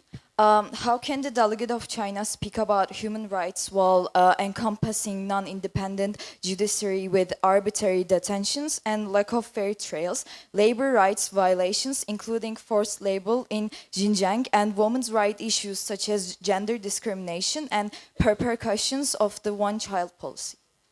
Right of reply. Please, delegate, justify the right of reply. We have been deeply offended that Israel, first of all, is accusing China of violating human rights, of not providing labor workers with the certain necessary conditions, as they do not have any basis of these allegations. And we find it outrageous that in the United Nations General Assembly we find such accusations instead of a point of information. We find it rather irrelevant, especially considering the stance of Israel. Under the President's discretion, that will not be granted due to the fact that several statements similar to that have already made, some of which by the delegation of China. So if you are able to answer to the point of information. Well, first of all, we thank the delegation of Israel for the offensive question, first of all. It's very interesting that Israel is now posing this question. We'll not point out the hypocrisy in here, but Israel is currently in a conflict which is rather seen as being controversial.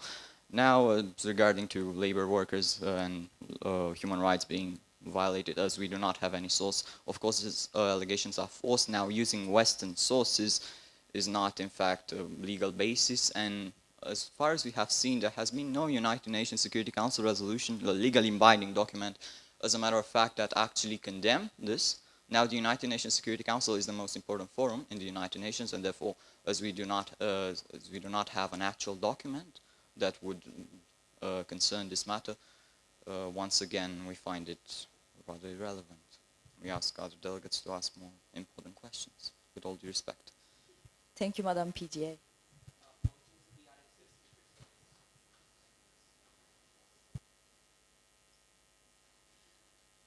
That will be granted, but remember there's no speakers list.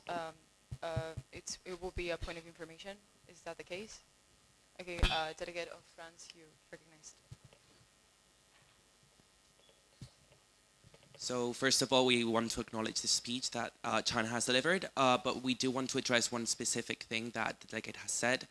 It has accused of Western countries to be protective of their culture and their development, but France and others have tried to do so and have been criminalized for it. So doesn't the delegate think maybe they should rethink that statement? We thank the delegation for the question. Now, it's a very interesting question, and it does have a certain substance to it. It's very interesting because if this was a United Nations General Assembly with only regular speeches on a specific topic, this would in fact be the case. But if we take a look at the speech of the France ambassador, they have claimed that France has always promoted peace. Now, killing Algerian people, for example, not involving in the coup d'etat that just happened in Niger, and Niger is only an example, we find it rather as a paradox in relations to promoting human rights. So no, we do not find that simply stating that criminalization in a certain context, of course not in general, is the case, because committing genocide is in fact an action against human rights, to put it simple. Request to follow up. Granted. France has stated that this is due to morality problems, and we are a main participant of equality, liberty, and fraternity. So we want to expand that to the whole world. Doesn't the delegate think that maybe that should stay on a higher ground than other conflicts? We are glad that France is restating the motto of the French Revolution of 1789, but however, things have changed in the meantime. Delegate, explain the right of reply, please. As we have said in our speech, this is not just a motto. They are human rights and have to be implemented in all countries. So we are offended, and we want the delegate of China to apologize for the banalization of these human rights. That will not be granted. Remember, right of reply must be used if the country's integrity is offended, and under the presidency discretion, it's not the case.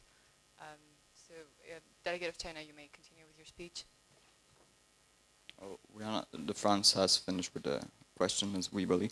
Okay, so my answer, the answer unfortunately remains the same. Once again, things have changed in the past 250 years, let's say, and however, we do not find that promoting equality should be considered more important than actually committing genocide, war crimes, and of course there are casualties in conflicts and in evolving. Of course, sometimes unforeseen consequences emerge, but nations should be drawn and should respond for their actions. And we simply find it rather irresponsible of the United Nations to simply set aside certain unfortunate aspects just because certain nations, Western nations, promote, quote, equality and morality. We thank the delegate for the vague and incorrect answer.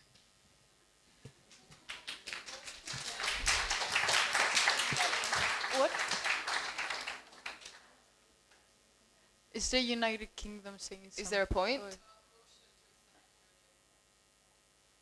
Unfortunately, since we have still some ambassadors to speak, that will not be granted. Thanks, Delegate. Does the Delegate yield the floor back to the Presidency? The floor is yielded. Thanks.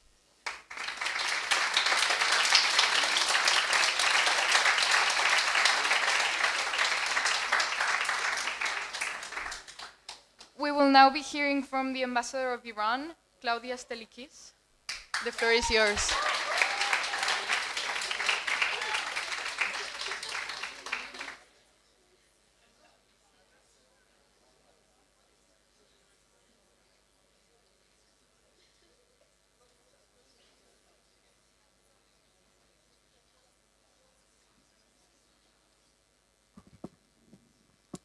Thank you for the recognition.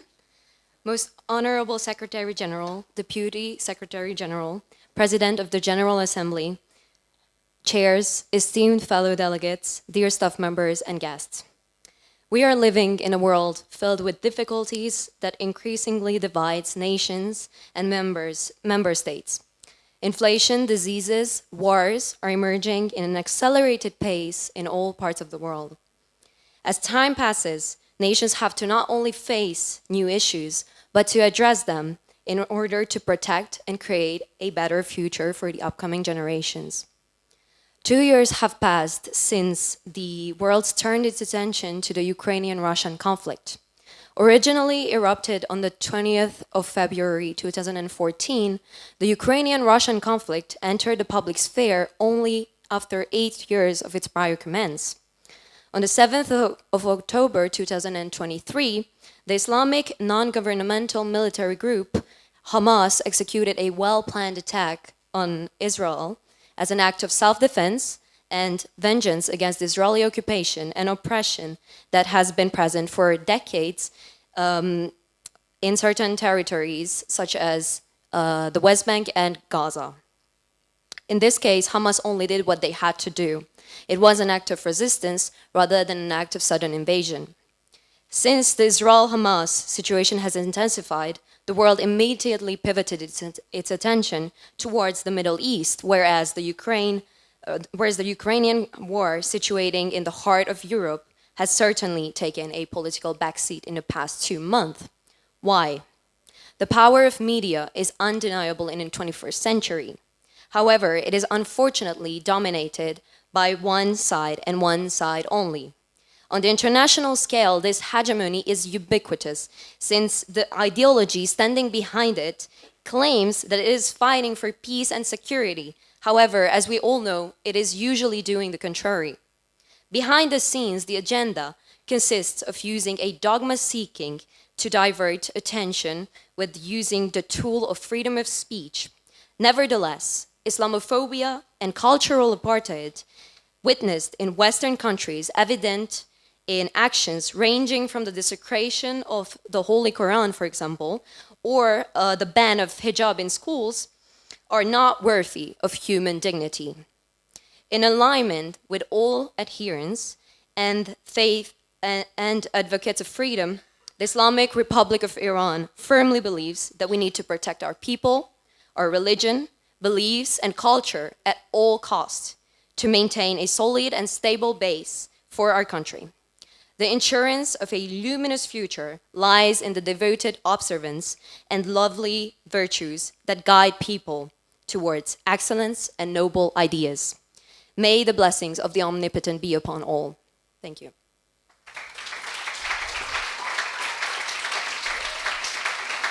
Thanks. Thanks, Delegate. Is the Delegate open to any points of information? Any at all. Are there such in the House? If so, please raise your placards high now. Due to the lack of time, we will only be entertaining 2 points of information. Germany and followed by the United States. Thank you for the recognition and thank you for the speech.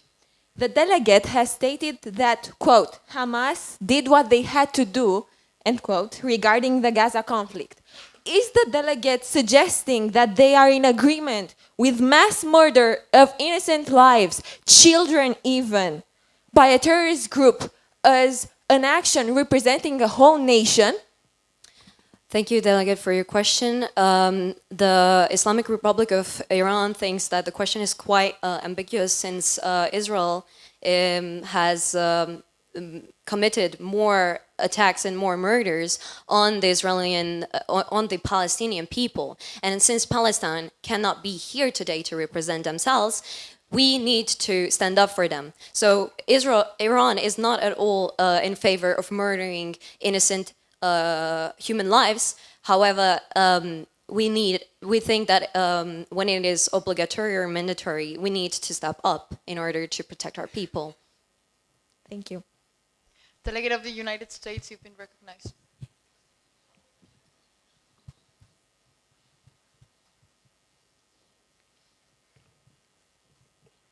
Thank you, Delegate, for your speech. How does a delegate of Iran can promote the freedom of speech and the usage of media when they're suspending the accounts of women who are speaking on the account of on the country giving the death penalty for women who are not wearing their hijabs? Thank you, Delegate, for your question. Iran is firmly believing that we are an advocate of freedom of speech, and that all these accusations that the delegate has mentioned are merely accusations deriving from Western propaganda, which obviously we do not believe in.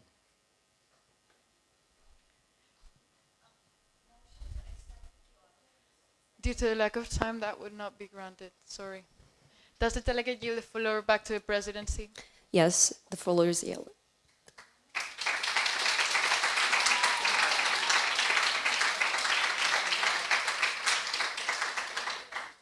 We will now be hearing the speech of the Ambassador of Laos, Matthias Schwinko.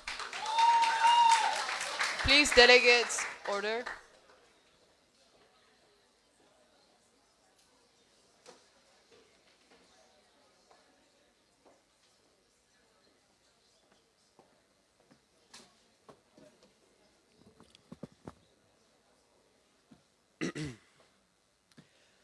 Lovely Secretary General, lovely Deputy Secretary General, Honorable President of the General Assembly, Honorable Deputy President of the General Assembly, Honorable Presidency, Honorable Chairs, distinguished delegates, dear guests and staff, ladies and gentlemen.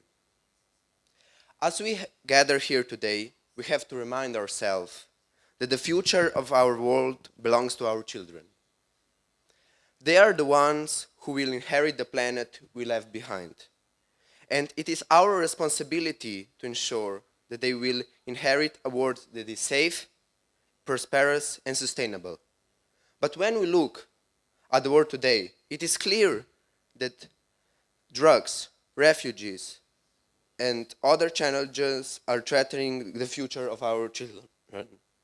Also, armed conflicts, poverty, and fading strength of democracy, to just name a few, are all problems that must be addressed urgently if we want to ensure a better future. In our shared humanity, addressing the struggles of refugees is not merely a compassionate attempt, but a testament to our collective commitment to justice. As we extend our hand to those displaced, let us recognize that the potential for contribution to the fabric of our society has no bounds, going beyond the ethnic barriers that may seek to divide us. Embracing diversity as a wellspring of strength, we pave the way for socio-economic growth, fostering an environment where the unique talents and perspectives of every individual enrich our cultures. In this journey towards prosperity, let our vision be not only for economic advancement, but also for a flourishing environment, recognizing the sustainable development is the objective of a harmonious future. We, the Lao People's Democratic Republic, a nation that bears the scar of its own history, implore this assembly to unite in a resolute commitment to peace. We envision a world when the conflict are replaced by democracy and dialogue. As a global citizen and a passionate supporter of diplomacy, Lao People's Democratic Republic bears the duty to tackle challenges impacting not just our own people, but the people of the whole world. The United Nations, the crucial force for humanitarian rights, empowers us to create meaningful changes for our citizens with and beyond its membership. Let us continue to stand together, united in our effort to promote justice and equality to all. Thank you.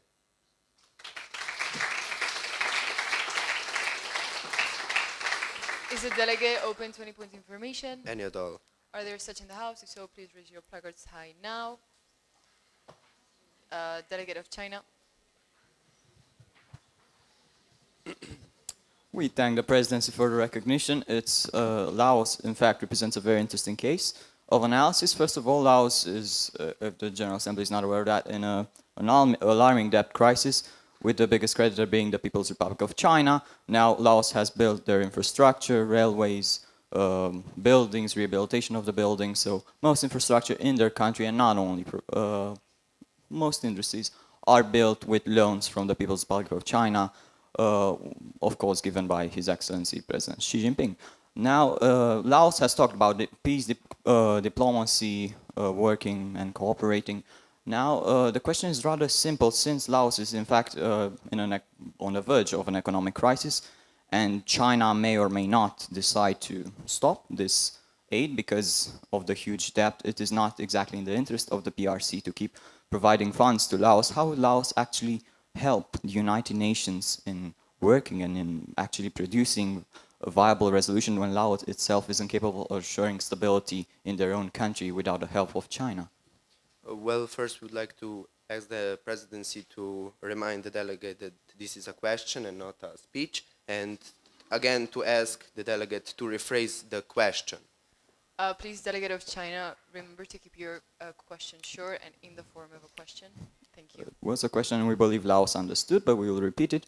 And to make it short, Laos is actually dependent on China. It has a huge debt, and China may or may not stop these funds coming to Laos because it is not in the PRC's interest to have a country in great debt. So how can Laos actually help the United Nations in producing viable resolutions when they themselves cannot assure stability in their own nation? Thank you for your question.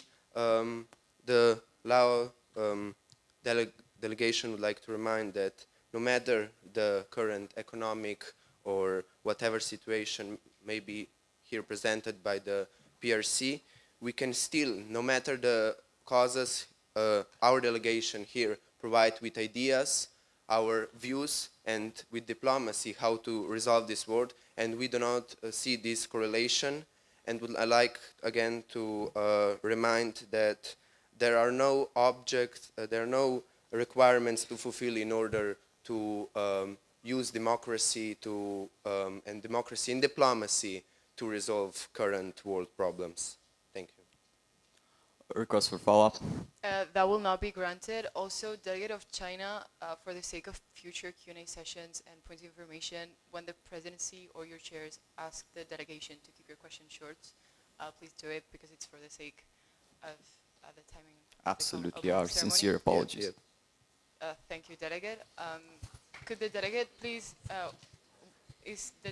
will the delegate yield the floor to the presidency? If there are any other questions, we could question them otherwise. Unfortunately, we will not be entertaining So we'll defer back to the presidency. Thank you.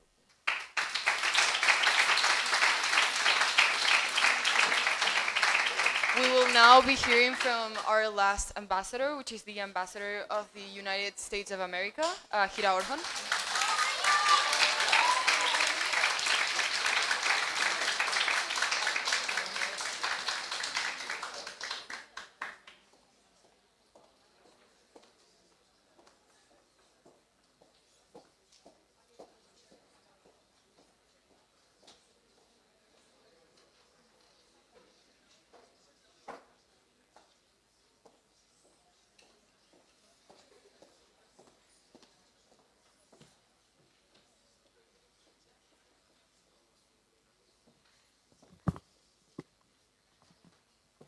Your Excellency, the Secretary General, Madam President, honorable delegates, and distinguished guests. The United States has a strong relationship with the United Nations stemming from its crucial role in its creation in 1945. The US has strongly supported the UN as a forum for global cooperation, security, and peacekeeping. The US continues to engage actively within the UN, utilizing its platforms for diplomacy, humanitarian aid, and addressing global challenges like climate change and military conflicts. As all member states gather here for this conference, we are presented with an incredible opportunity to engage in global diplomacy, collaboration, and problem solving. All of us will foster meaningful connections, build bridges, and lay the groundwork for solutions that transcend borders, boundaries, and embraces diversity.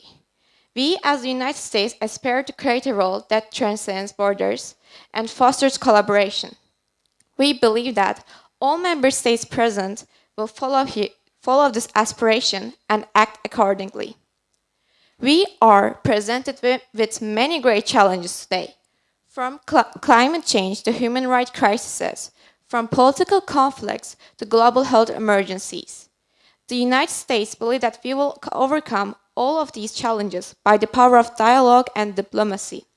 If we transcend our national interests to work towards a collective good, we will be able to overcome any challenge, such as the forceful occupation of Ukraine by Russia and the terrorist organization of Hamas.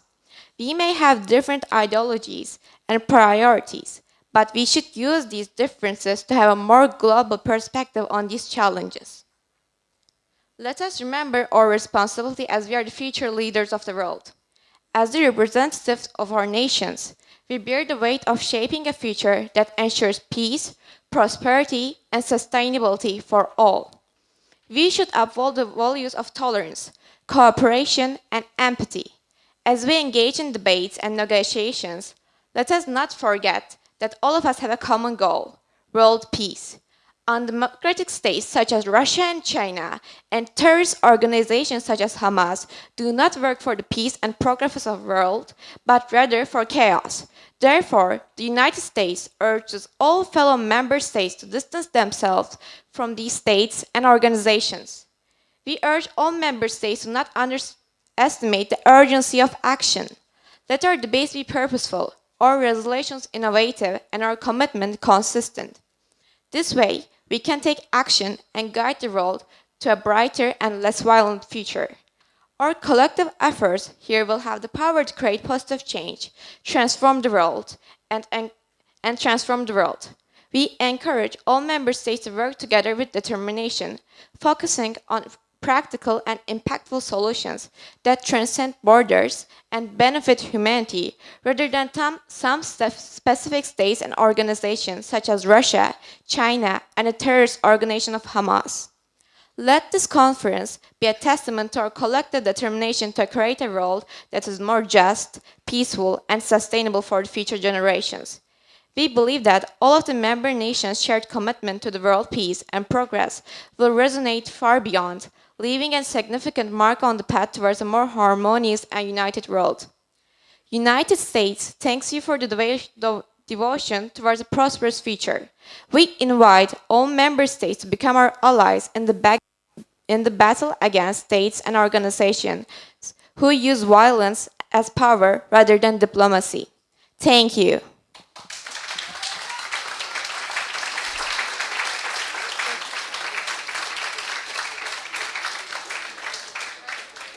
Is that a point?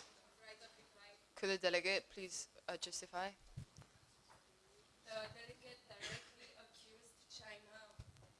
Of fighting against world peace and supporting chaos. And as we are involved in no conflicts whatsoever internationally, we are deeply offended that they would ever call us out for such actions. Thank you. That would be granted. Please, delegate of the United States, apologize. We apologize for calling China undemocratic internationally, while we can all agree that it's undemocratic to its own citizens, such as the Uyghur Turks. That will not be in order. Is the delegate open to any points of information? Any and all. We will only be entertaining one. So, are there such in the House?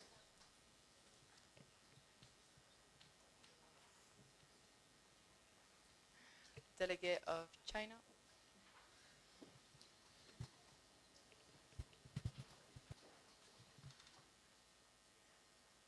Thank you for the recognition. Under what grounds is China attempting, actually even recognizing Taiwan, when it's actually doing the same thing that they are accusing China of?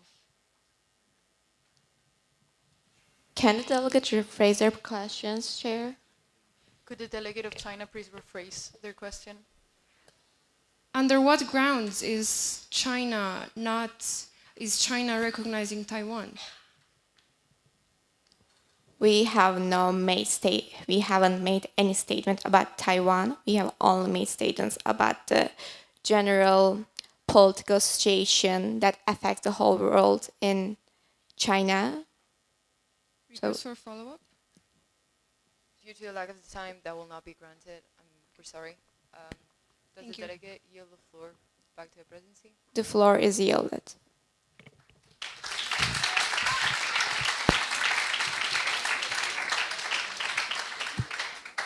And now, please, everybody stand up for the Secretary General of the IMUNBP 2023, Joan Pareja.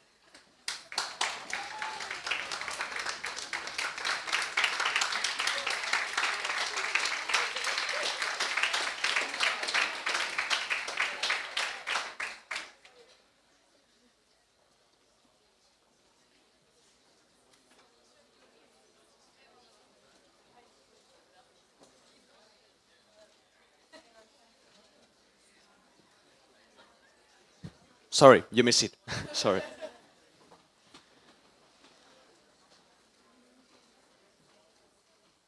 Okay. Lovely Deputy Secretary General, Honorable Presidency, dear school management, Honorable Chairs, distinguished delegates, dear guests and staff, ladies and gentlemen, good morning and welcome to the opening ceremony of IMUNBP 2023. This session is the beginning of something greater. Throughout the next few days, everyone here will be participating in this international conference with the objective of finding solutions to the world's current and most urgent problems. It is imperative that we realize the difficulties that we, as a young generation, are facing. From national conflicts to global preoccupations, from the simplest and most illicit cultural difference to the most complex geopolitical situation, from the well-known climate crisis to the most specific pollution discomfort. It is obvious that we can tackle the complex problems. Our labor here is to, step by step, make an, although sometimes seemingly useless, steady, effective and unstoppable progress. It is important that we take into consideration all points of view. That's why the objective of this conference is to join and unite us in an active debate in order to find, embrace and celebrate both similarities and differences.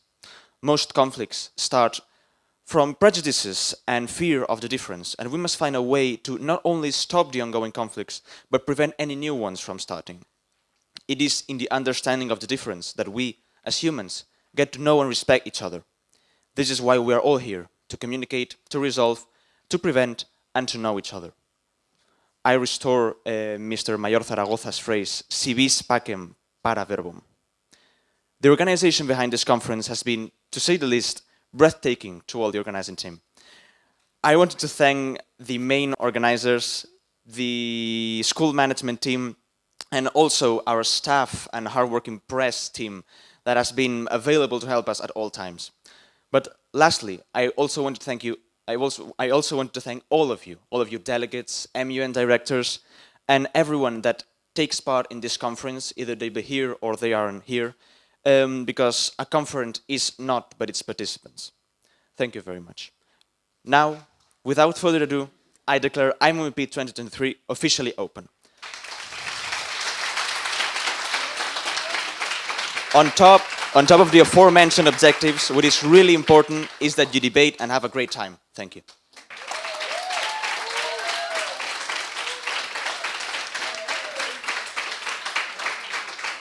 Does the Secretary General yield the floor back to the President? So yield it. Thank you, Secretary General, for your amazing speech. Please, delegates,